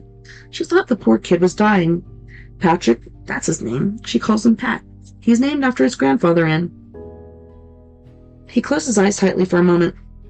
His stomach was fluttering lightly just below his Adam's apple, and he was suddenly sure he was going to vomit. Ralph, McGovern said, are you all right? He opened his eyes. No aura, rose-colored or otherwise, just a mother and her son heading over to the snack bar for a cold drink. And there was no way, absolutely no way, that he could tell she didn't want to take Pat home because Pat's father was drinking again after almost 6 months on the wagon. And when he drank, he got mean. Stop it, for God's sake, stop it. I'm okay, he told McGovern. Got a speck in my eye is all. Go on, finish telling me about your friend. Not much to tell. He was a genius, but over the years I've become convinced that genius is a vastly overrated commodity. I think this country is full of geniuses, guys and gals so bright they make your average card-carrying Mensa member look like Fucko the Clown. And I think that most of them are teachers, living and working in small-town obscurity, because that's the way they like it. It was certainly the way Bob Polhurst liked it. He saw into people in a way that seemed scary to me at first anyway. After a while, you found out you didn't have to be scared, because Bob was kind, but at first he inspired a sense of dread. You sometimes wondered if it was an extraordinary pair of eyes he was using to look at you, or some kind of X-ray machine. At the snack bar, the woman was bending down with a small paper cup of soda. The kid reached up for it with both hands, grinning, and took it. He drank thirstily. The rosy glow pulsed briefly into existence around him again, as he did. And Ralph knew he had been right. The kid's name was Patrick, and his mother didn't want to take him home. There was no way he could know such things, but he did just the same. In those days, McGovern said, if you were from Central Maine and not 100% heterosexual, you tried like hell to pass for it. That was the only choice there was, outside of moving to Greenwich Village and wearing a beret and spending Saturday nights in the kind of jazz clubs where they used to applaud by snapping their fingers. But the idea of coming out of the closet was ridiculous. For most of us, the closet was all there was, unless you wanted a pack of liquored up fraternity boys sitting on you in an alley and trying to pull your face off. The world was your closet. Pat finished his drink and tossed his paper cup on the ground. His mother told him to pick it up and put it in the litter basket, a task he performed with immense good cheer. Then she took his hand and they began to walk slowly out of the park. Ralph watched them go with a feeling of trepidation, hoping the woman's fears and worries would turn out to be unjustified, fearing that they wouldn't be. When I applied for a job in the Dairy High History Department, this was in '51. I was fresh from 2 years teaching in the sticks, way to hell and gone in Lubbock, and I figured if I could get along up there with no questions being asked, I could get along anywhere. But Bob took one look at me, hell inside me, with those x-ray eyes of his and just knew. And he wasn't shy either. If I decide to offer you this job and you decide to take it, Mr. McGovern, may I be assured that there will be not so much as an iota of trouble over the matter of your sexual preference? Sexual preference, Ralph? Man, oh man. I'd never even dreamed of such a phrase before that day, but it came sliding out of his mouth, slicker than the ball-bearing coated with Crisco. I started to get up on my high horse, tell him I didn't have the slightest idea what he was talking about, but I resented the hell out of it just the same. On general principles, you might say, and then I took another look at him and decided to save my energy. I might have fooled some people in Lubbock, but I wasn't fooling Bob Polhurst. He wasn't 30 himself yet, probably hadn't been south of Kittery more than a dozen times in his whole life, but he knew everything that mattered about me, and all it had taken him to find out was one 20-minute interview. No, sir, not an iota, I said, just as meek as Mary's little lamb.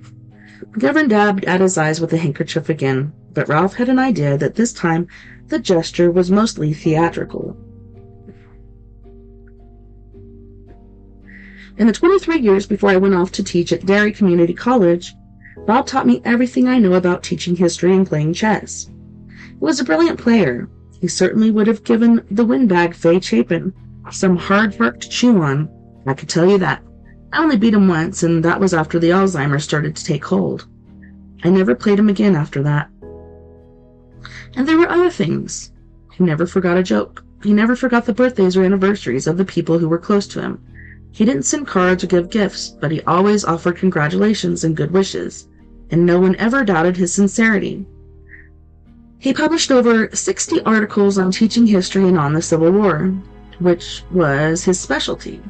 In 1967 and 68, he wrote a book called Later That Summer, about what happened in the months following Gettysburg. He let me read the manuscript 10 years ago, and I think it's the best book on the Civil War I've ever read. The only one that even comes close is a novel called The Killer Angels by Michael Shara. Bob wouldn't hear of publishing it, though. When I asked him why, he said that I, of all people, should understand his reasons. McGovern paused briefly, looking out across the park, which was filled with green gold light and black interlacings of shadow, which moved and shifted with each breath of wind. He said he had a fear of exposure. Okay, Ralph said. I get it. Maybe this sums him up best of all. He used to do the big Sunday New York Times crossword puzzle in ink. I poked him about that once, accused him of hubris. He gave me a grin and said, "There's a big difference between pride and optimism, Bill. I'm an optimist, that's all." Anyway, you get the picture. A kind man, a good teacher, a brilliant mind. His specialty was the Civil War, and now he doesn't even know what a Civil War is, let alone who won ours. Hell, he doesn't even know his own name. And at some point soon, the sooner the better actually, he's going to die without any idea that he ever lived. A middle-aged man in a University of Maine t-shirt and a pair of ragged blue jeans came shuffling through the playground, carrying a crumpled paper shopping bag under one arm. He stopped beside the snack bar to examine the contents of the waste barrel, hoping for a returnable or two. As he bent over, Ralph saw the dark green envelope which surrounded him and the lighter green balloon string which rose, wavering from the crown of his head, and suddenly he was too tired to close his eyes, too tired to wish it away. He turned to McGovern and said, "Ever since last month I've been seeing stuff that—" "I guess I'm in mourning," McGovern said, giving his eyes another theatrical wipe. "Although I don't know if it's for Bob or for me. Isn't that a hoot? But if you could have seen how bright he was in those days, how goddamn scary bright. Bill, see that guy over there by the snack bar? The one reading through the trash barrel? I see." "Yeah, those guys are all over the place now," McGovern said, giving the wino, who had found 2 empty Budweiser cans and tucked them into his bag, a cursory glance between Ralph. "I hate being old, I guess. Maybe that's all it really comes down to. I mean, big time." The wino approached their bench in a bent-knee shuffle, the breeze heralding his arrival with a smell which was not English leather. His aura, a sprightly and energetic green that made Ralph think of St. Patrick's Day decorations, went oddly with his subservient posture and sickly grin. "Say, you guys, how you doing?" "We've been better," McGovern said, hoisting the satiric eyebrow, "and I expect we'll be better again once you shove off." The wino looked at McGovern uncertainly, seemed to decide he was a lost cause, and shifted his gaze to Ralph. "You got a bit of spare change, mister? I gotta get to Dexter. My Uncle Tommy out there at the shelter on Nebolt Street.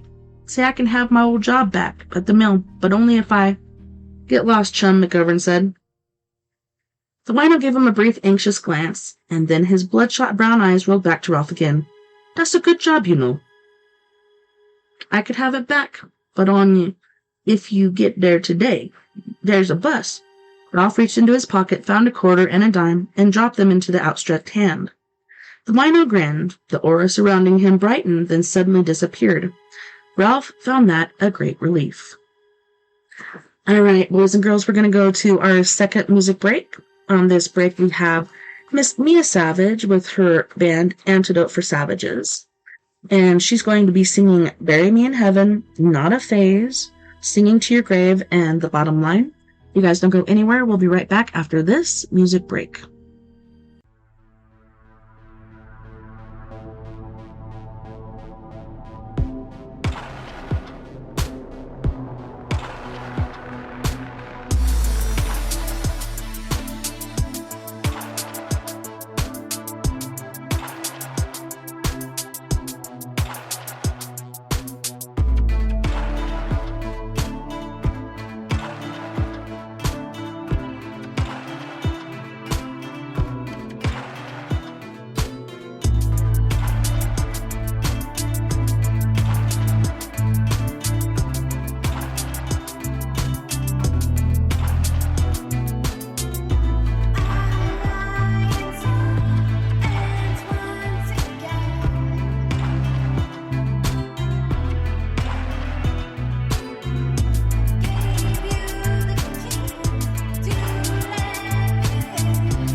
love is not a phase.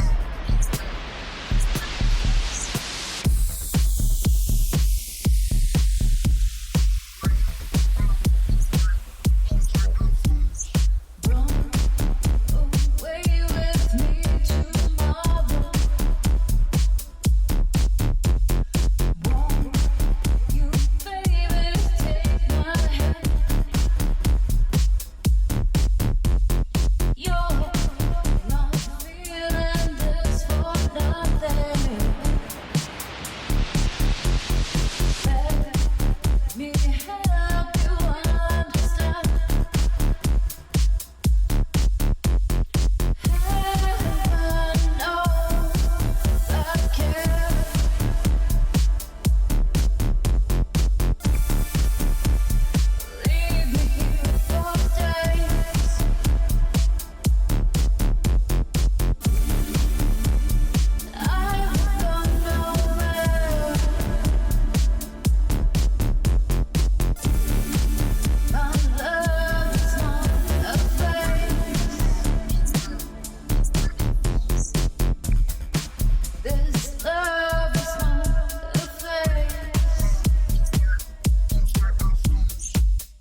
nothing, no work, no job, no savings or money.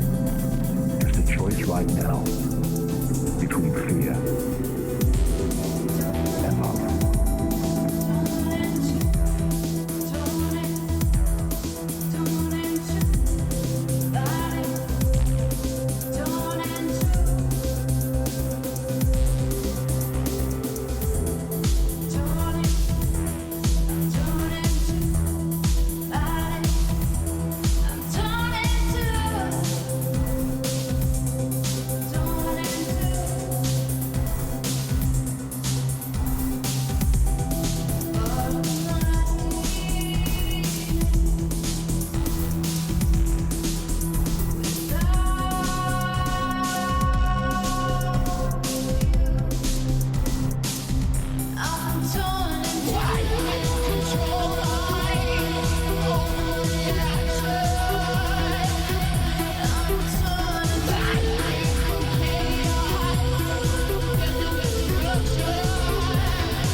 Choice right now between fear and love.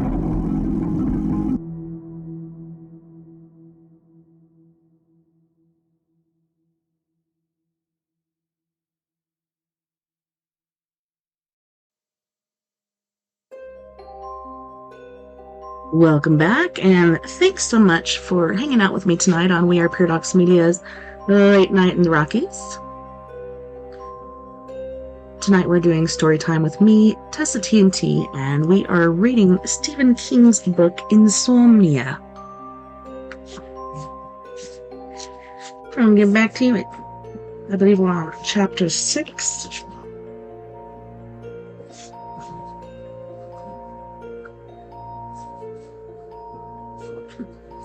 Hey, great, thanks, mister.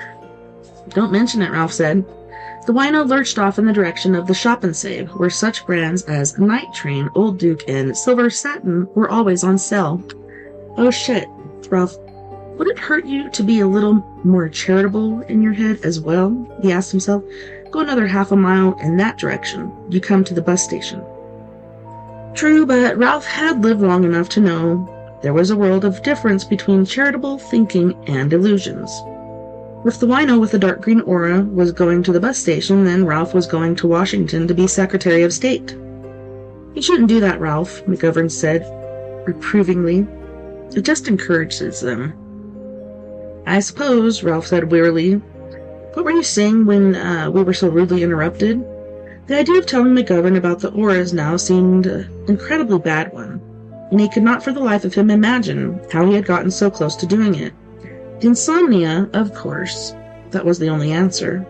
It had done a number on his judgment as well as on his short-term memory and sense of perception. Thought I got something in the mail this morning, Ralph said. I thought it might cheer you up. He passed Helen's postcard over to McGovern, who read it and then reread it. The second time through, his long, horsey face broke into a broad grin. The combination of relief and honest pleasure in that expression made Ralph forgive McGovern his self-indulgent bathos at once. It was easy to forget that Bill could be generous as well as pompous. Say, this is great, isn't it? A job! It sure is. Want to celebrate with some lunch? There's a nice little diner 2 doors down from the Rite Aid. Daybreak Sundown, it's called. Maybe a little ferny, but thanks, but I promised Bob's niece I'd go over and sit with him a while. Of course, he doesn't have the slightest idea who I am, but that doesn't matter, because I know who he is. You capiche? Yep, Ralph said. A rain check then. You got it. McGovern scanned the message on the postcard again, still grinning.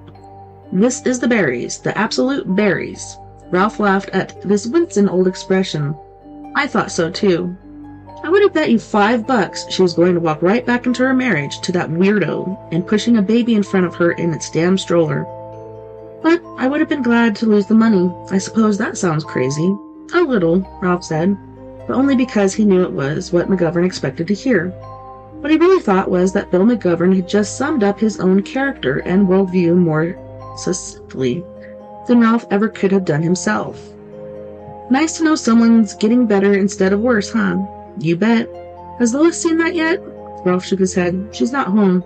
I'll show it to her when I see her, though. You do that. Are you sleeping any better, Ralph? I'm doing okay, I guess. Good. You look a little better, a little stronger. We can't give in, Ralph. It's that important. It's an important thing. Am I right? I guess you are, Ralph said and sighed. I guess you are, at that.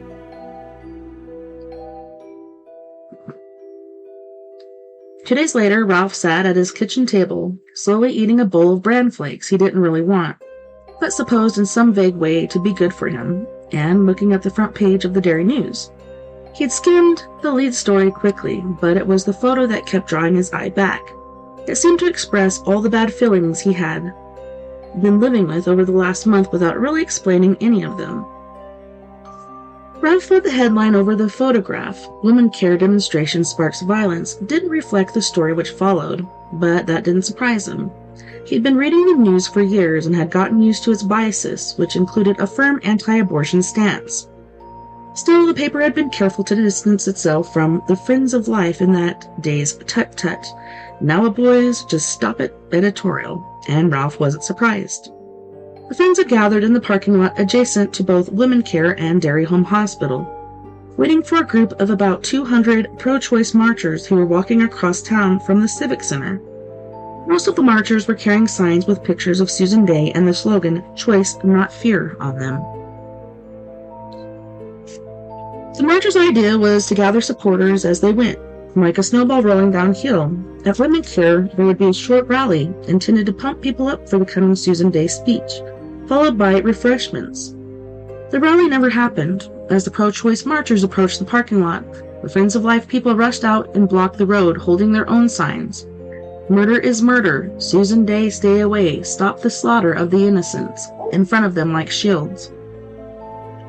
The marchers had been escorted by police, but no one had been prepared for the speed with which the heckling and angry words escalated into kicks and punches.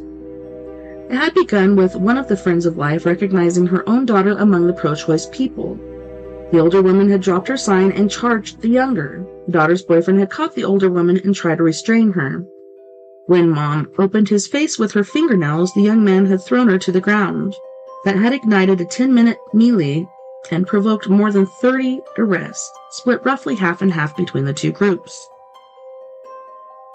The picture on the front page of this morning's news featured Hamilton, Davenport, and Dan Dalton. The photographer had caught Davenport in a snarl, which was entirely unlike his usual look of calm self-satisfaction.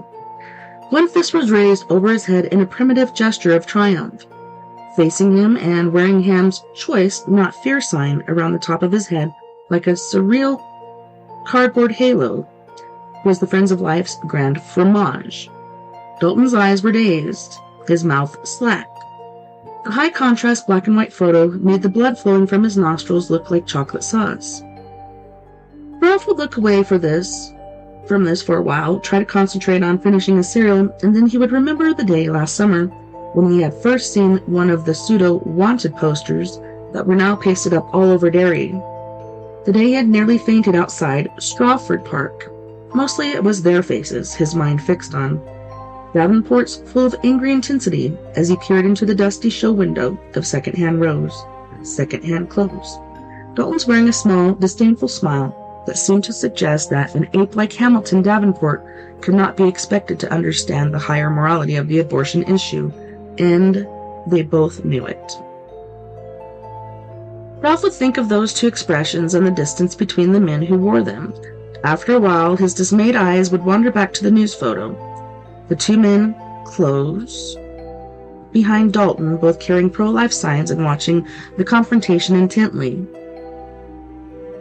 Ralph didn't recognize the skinny man with the frontation, horn-rimmed glasses, and the cloud of receding gray hair, but he knew the man beside him. It was Ed Dupuy, yet in this context, Ed seemed almost not to matter. What drew Ralph and frightened him were the faces of the two men who had done business next door to each other on Lower Witcham Street for years. Davenport with his caveman snarl and clenched fist, Dalton with his dazed eyes and bloody nose. He thought, if you're not careful with your passions, this is where they get you. But this is where things had better stop because if those two had had guns, they'd have shot each other, he muttered, and at that moment the doorbell rang. The wind down on the front porch. Ralph got up, looked at the picture again, and felt a kind of vertigo sweep through him. With it came an odd, dismal surety. It was Ed down there, and God knew what he might want. Don't answer it then, Ralph. He stood by the kitchen table for a long, undecided moment, wishing bitterly that he could cut through the fog that seemed to have taken up permanent residence in his head this year. Then the doorbell chimed again, and he found he had decided. It didn't matter if that was Saddam Hussein down there. This was his place, and he wasn't going to cower in it like a whipped cur. Ralph crossed the living room, opened the door to the hall, and went down the shadowy front stairs.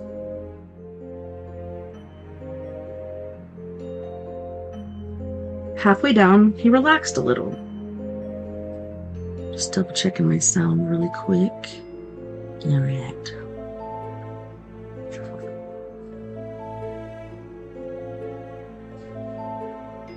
The top half of the door, which gave on the front porch, was composed of heavy glass panes.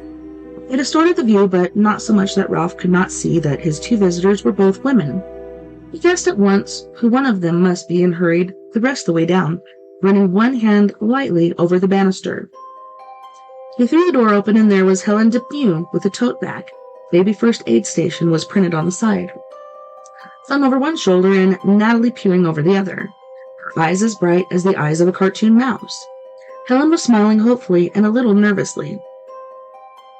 Natalie's face suddenly lit up, and she began to bounce up and down in the papoose carrier Helen was wearing, waving her arms excitedly in Ralph's direction.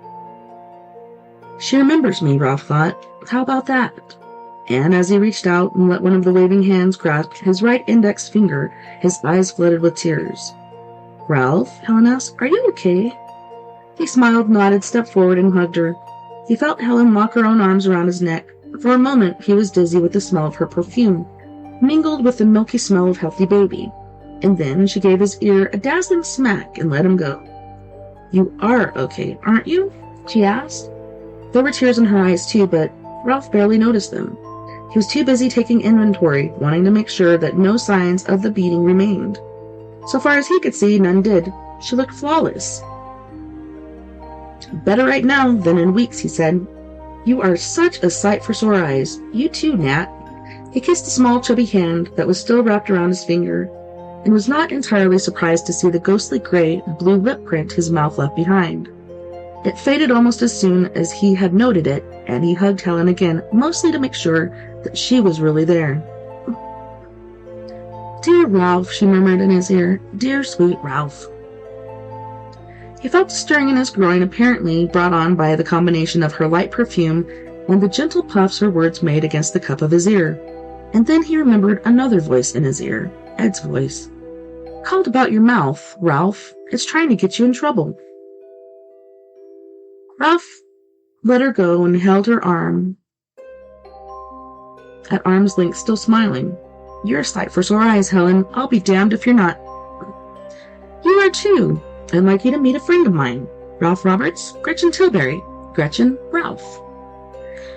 Ralph turned toward the other woman and took his first good look at her as he carefully folded his large, gnarled hand over her slim, white one. She was the kind of woman that made a man, even one who had left his 60s behind, want to stand up straight and suck in his gut. She was very tall, perhaps 6 feet, and she was blonde, but that wasn't it. There was something else. Something that was like a smell or a vibration or an aura? Yes, all right, like an aura. She was quite simply a woman you could not look at, could not think about, could not speculate about. Ralph remembered Helen's telling him that Gretchen's husband had cut her leg open with a knife and left her to bleed to death. He wondered how any man could do such a thing, how any man could touch a creature such as this with anything but awe. Also, a little lust. Once he got beyond the she walks in beauty like the night stage, and just by the way, Ralph, this might be a really good time to roll your eyes back into their sockets. Very pleased to meet you, he said, letting go of her hand. Helen told me about how you came to see her in the hospital. Thank you for helping her.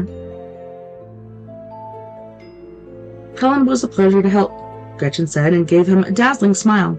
She's the kind of woman that makes it all worthwhile, actually, but I have an idea you already know that.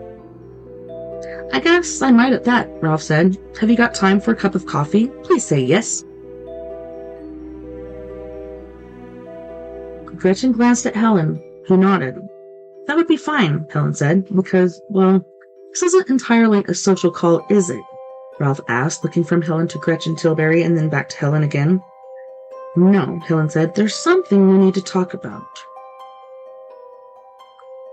As soon as they had reached the top of the gloomy front stairs, Natalie began to wriggle impatiently around in the papoose carrier and to talk in that imperious baby pig Latin that would all too soon be replaced by actual words.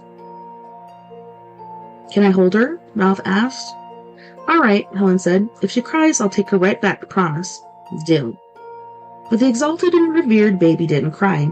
As soon as Ralph had hoisted her out of the papoose, she slung an arm compassionately around his neck and cozied her bottom into the crook of his right arm, as if it were her own private easy chair. Wow, Gretchen said. I'm impressed. Blig, Natalie said, seizing Ralph's lower lip and pulling it out like a window shade. Gonna wig, and do sis. I think she just said something about the Andrews sisters, Ralph said. Helen threw her head back and laughed, her hearty laugh, the one that seemed to come all the way up from her heels. Ralph didn't realize how much he had missed it until he heard it. Natalie let Ralph's lower lip snap back as he led them into the kitchen, the sunniest room of the house at this time of day. He saw Helen looking around curiously as he turned on the bun and realized she hadn't been there for a long time. Too long. She picked up the picture of Carolyn that stood on the kitchen table and looked at it closely, a little smile playing out the corners of her lips. The sun lit the tips of her hair, which had been cropped short, making a kind of corona around her head, and Ralph had a sudden revelation.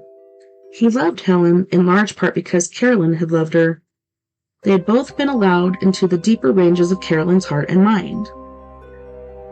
She was so pretty, Helen murmured. Wasn't she, Ralph? Yes, he said, putting up the cups, and being careful to set them beyond the reach of Natalie's restless, interested hands.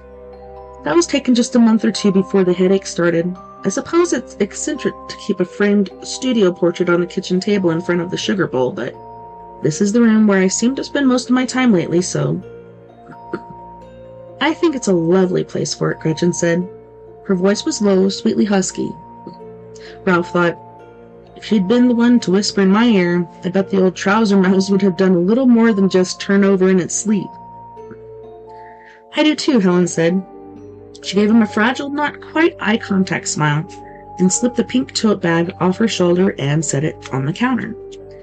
Natalie began to gabble impatiently and hold her hands out again as soon as she saw the plastic shell of the Playtex nurser. Ralph had a vivid but mercifully brief flash of memory. Helen staggering toward the red apple, one eye puffed shut, her cheek lashed with beads of blood, carrying that on one hip, the way a teenager might carry a textbook. Want to give it a try, old fella? Helen asked. Her smile had strengthened a little, and she was meeting his eye again. Sure, why not? But the coffee. I'll take care of the coffee, Daddy-o, Gretchen said. Made a million cups in my time. Is there half and half? In the fridge. Ralph sat down at the table, letting Natalie rest the back of her head on the hollow of his shoulder, and grasped the bottle with her tiny, fascinating hands. This she did with complete assurance, guiding the nipple into her mouth and beginning to suck at once. Ralph grinned up at Helen and pretended not to see that she had begun to cry a little again. They learn fast, don't they? Yes, she said, and pulled a paper towel off the roll mounted on the wall by the sink. She wiped her eyes with it. I can't get over how easy she is with you, Ralph. She wasn't that way before, was she? I don't really remember, he lied. She hadn't been. Not standoffish, no, but a long way from this comfortable. Keep pushing up on the plastic liner inside the bottle, okay? Otherwise she'll swallow a lot of air and get all gassy. Roger, he glanced over at Gretchen. Doing okay? Fine. How do you take it, Ralph? Just in a cup's fine. She laughed and put the cup on the table out of Natalie's reach. When she sat down and crossed her legs, Ralph checked. He was helpless not to. When he looked again, Gretchen was wearing a small, ironic smile. What the hell? Ralph thought. An old goat like an old goat, I guess. Even an old goat that can't manage much more than 2 or 2.5 hours worth of sleep a night. Tell me about your dog, he said as Helen sat down and sipped her coffee. Well, I think they ought to make Mike Hamlin's birthday a national holiday, but... Does that tell you anything? A little, yes, Ralph said, smiling. I was all but positive I'd have to leave Derry. I sent away for applications to libraries as far south as Portsmouth. But I felt sick doing it. I'm going on 31, and I've only lived here for 6 of those years, but Derry feels like home. I can't explain it, but it's the truth. You don't have to explain it, Helen. I think home's just one of those things that happens to a person, like their complexion or the color of their eyes. Gretchen was nodding. Yes, she said, just like that. Mike called Monday and told me the assistant's position in the children's library had opened up. I could hardly believe it. I mean, I've been walking around all week just pinching myself, haven't I, Gretchen? Well, you've been very happy, Gretchen said, and that's been very good to see. He smiled at Helen, and for Ralph that smile was a revelation.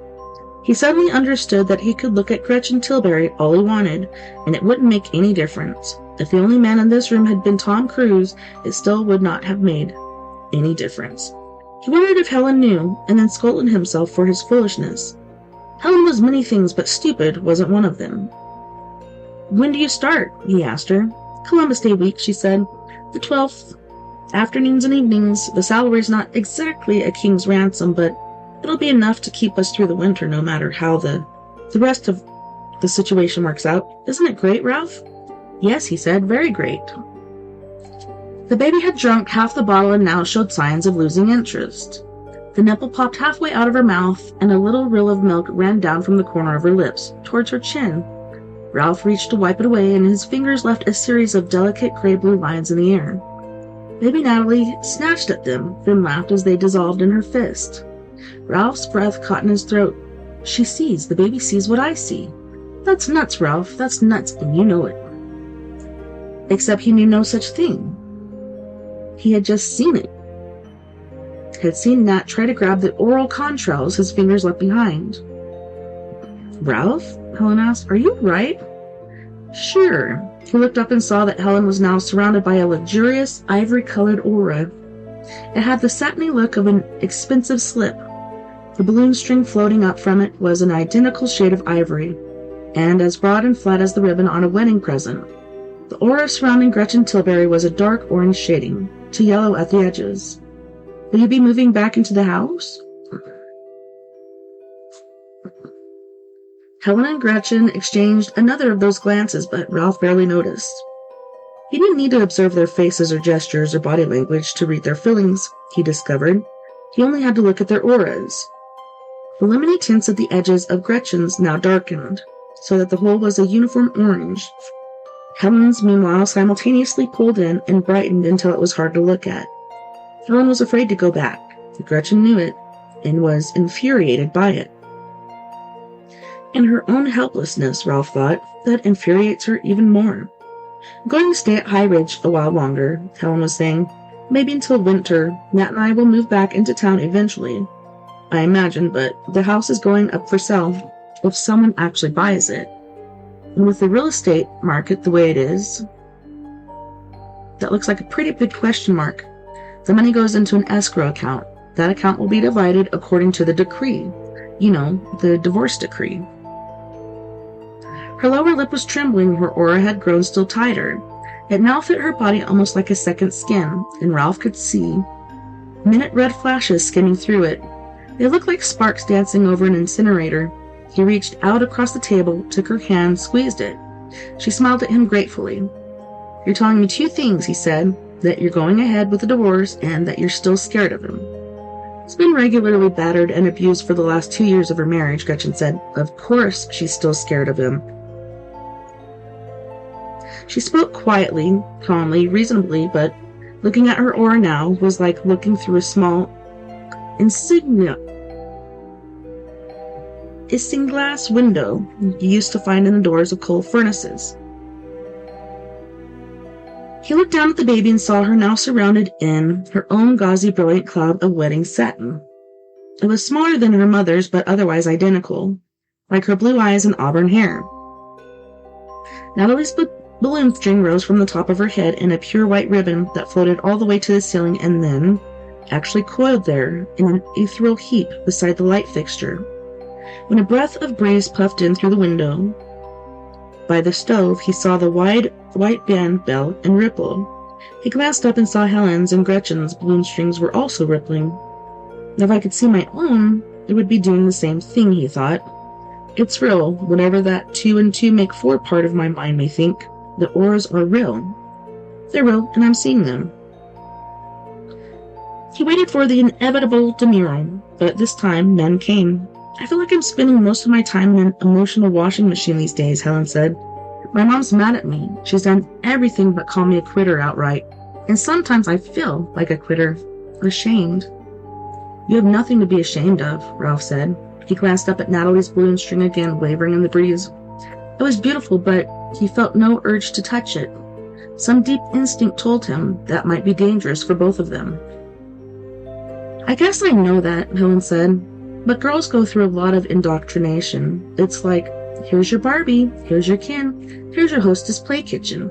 Learn well, because when the real stuff comes along, it'll be your job to take care of it. And if any of it gets broken, you'll get the blame." And I think I could have gone down that line with that. I really do. Except no one told me that in some marriages, Ken goes nuts. Does that sound self-indulgent? Well, that's pretty much what happens so far as I can see. Helen laughed. A jagged, bitter, guilty sound. "Don't try to tell my mother that. She refuses to believe Ed ever did anything more than give me a husbandly swat on the fanny once in a while. Just to get me moving in the right direction again if I happen to slip off course.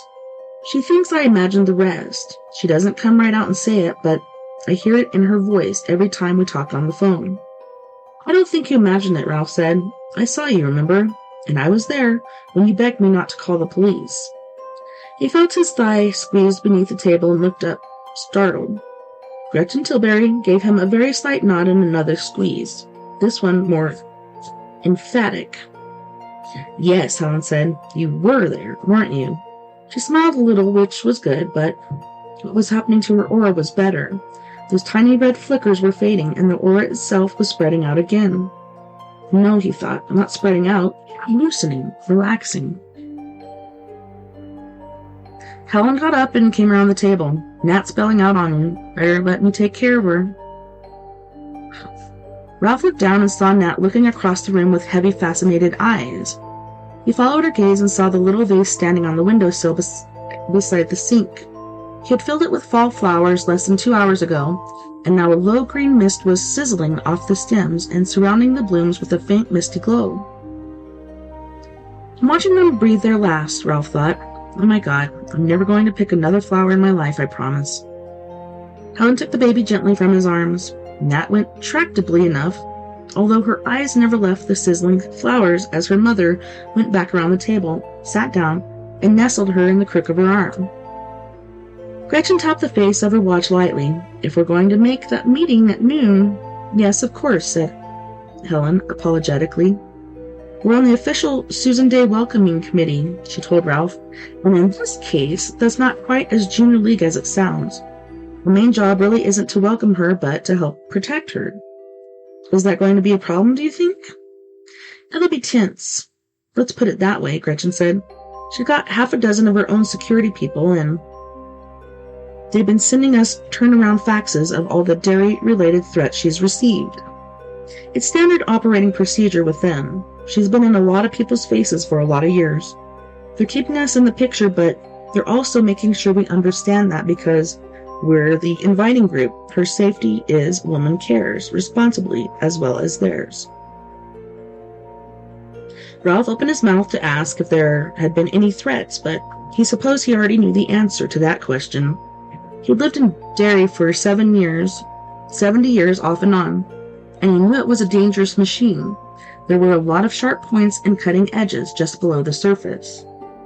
That was true of a lot of cities, of course, but in Derry there had always seemed to be an extra dimension to the ugliness. Helen had called it home, and it was his home too, but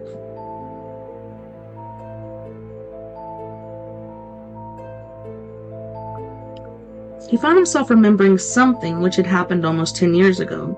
Shortly after the annual Canal Days festival had ended, 3 boys had thrown an unassuming and inoffensive young gay man named Adrian Mellon into the Kenduskeag after repeatedly biting and stabbing him.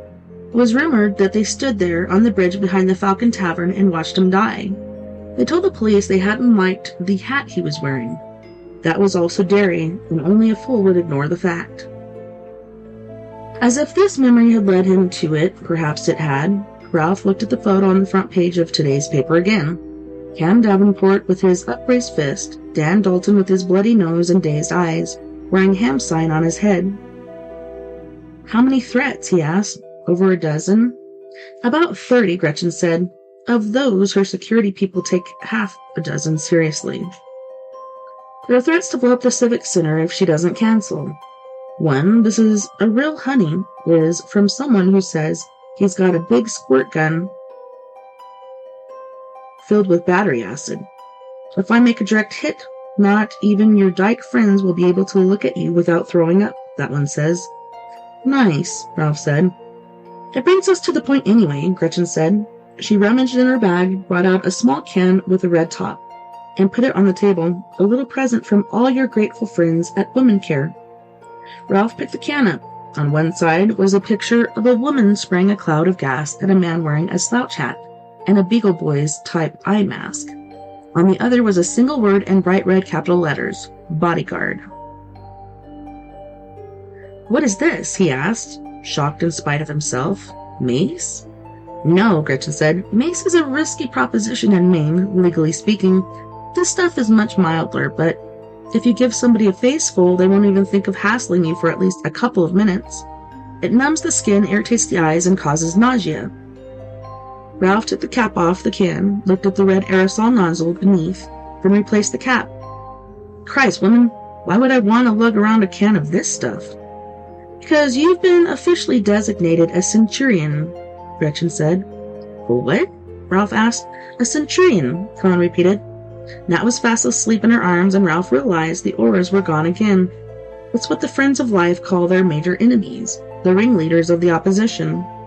Okay, Ralph said. I've got it now. It talked about people he called centurions on the day he assaulted you. He talked about a lot of things that day, though, and all of them were crazy. Yes, Ed's at the bottom of it, and he is crazy, Helen said. We don't think he's mentioned the centurion business except to a small inner circle. People who are almost gonzo as he is. The rest of the Friends of Life, I don't think they have any idea. I mean, did you? Until last month. Did you have any idea that he was crazy? Ralph shook his head.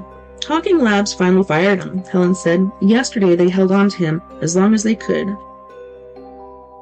He's great at what he does, and they had a lot invested in him, but in the end they had to let him go. 3 months severance pay in lieu of notice. Not bad for a guy who beats up his wife and throws dolls loaded with fake blood at the windows of local women's clinics. She tapped the newspaper. This last demonstration was the final straw.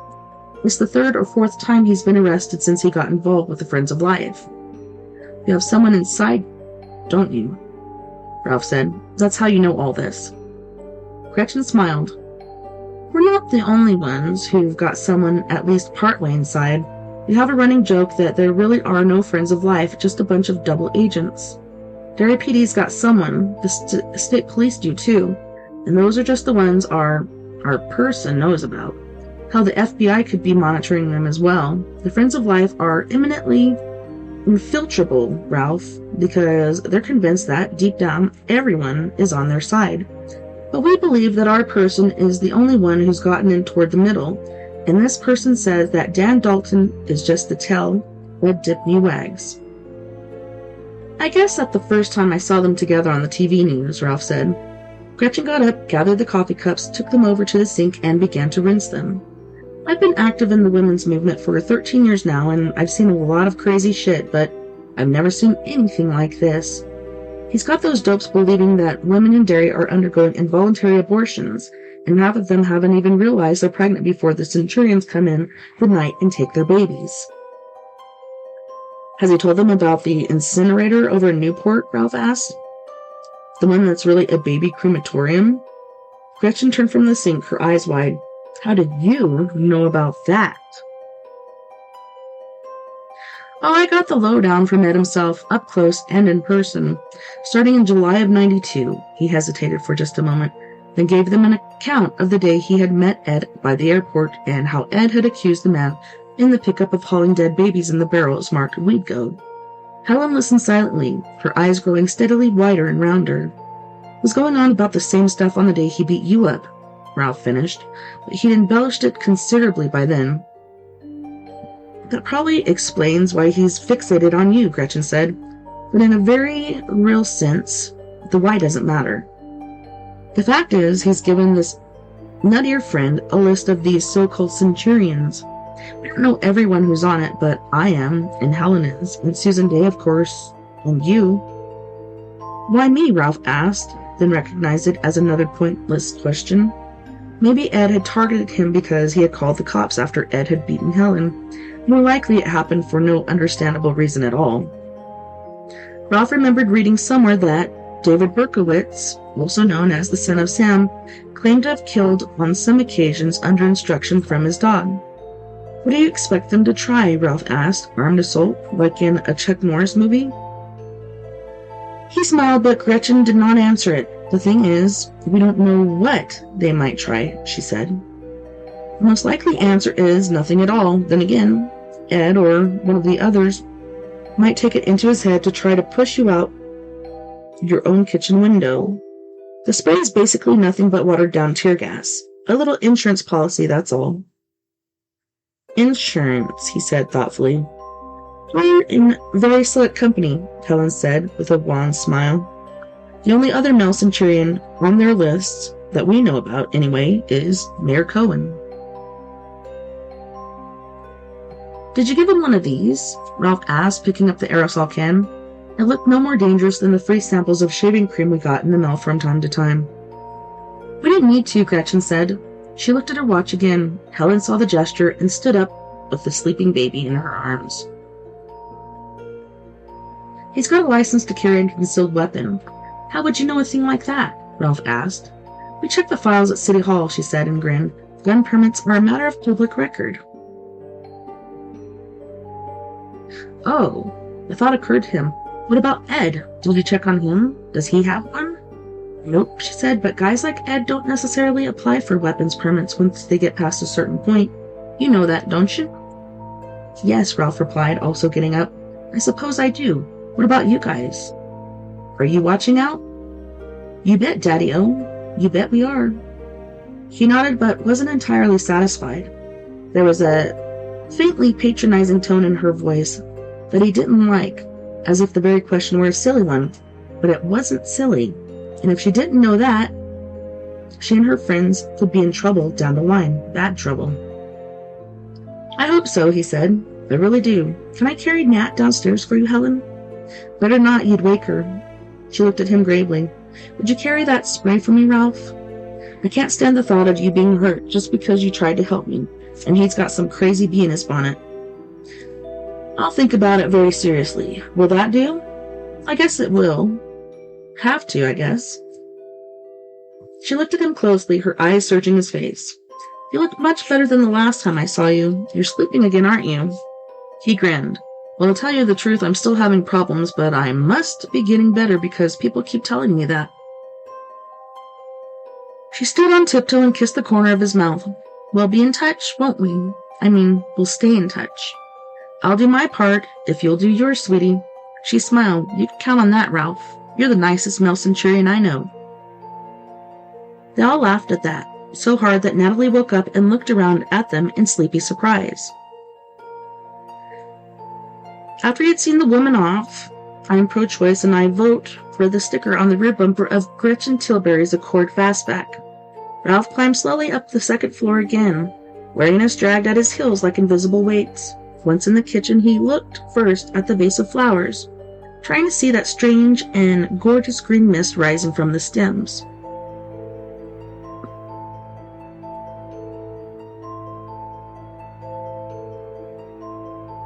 Nothing. Then he picked up the aerosol and re-examined the cartoon on the side of the can. One menaced woman heroically warding off her attacker. One bad man, complete with eye mask and slouch hat. No shades of gray here, just a case of go ahead, punk, make my day. It occurred to Ralph that Ed's madness was catching. There were women all over Derry, Gretchen Tilbury and his own sweet Helen among them, walking around with these little spray cans in their purses. And all the cans really said the same thing. I'm afraid. The bad men in the masks and the slouch hats have arrived in Derry, and I'm afraid. Ralph wanted no part of it. Standing on tiptoe, he put the can of Bodyguard on top of the kitchen cabinet beside the sink, then shrugged into his old gray leather jacket. He would go up to the picnic area near the airport and see if he could find a game of chess. Lacking that, maybe a few rounds of cribbage. He paused in the kitchen doorway, looking fixedly at the flowers, trying to make that sizzling green mist come. Nothing happened. But it was there. You saw it. Natalie did too. But had she? Had she really? Babies were always goggling at stuff. Everything amazed them, so how could he know for sure? I just do, he said to an empty apartment. Correct. The green mist rising from the stems of the flowers had been there. All the auras had been there, and they're still there, he said, and did not know if he should be relieved or appalled by the firmness he heard in his own voice. For right now, why don't you try being neither, sweetheart? His thought, Carolyn's voice, good advice. Ralph locked up his apartment and went out into the dairy of the old clocks, looking for a game of chess.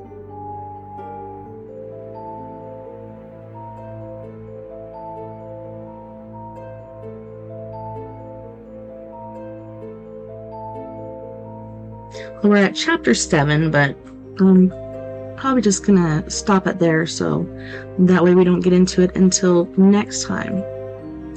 Next time, I say.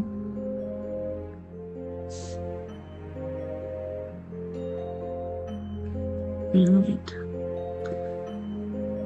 Turn this down a smidge.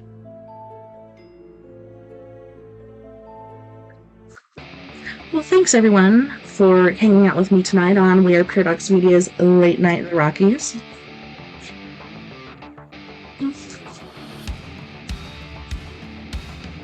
Thank you to all of our friends on We Are Paradox Media's Facebook, KPNL Radio, Twitter, Spreaker, iHeartRadio, and wherever else you may be listening beyond the Omniverse tonight. Had a wonderful time this evening, and I can't wait to do it again next weekend when we have the Paradox Paranormal Forum, as well as more story time. Don't forget, we're all in this together. Together we can make the world a bit better, and together, my friends, we are Paradox Media, because without you, there is no us. Until next time, nighty night, love and light. Have a wonderful rest of your weekend and week, and I will see you back here, same time, same place.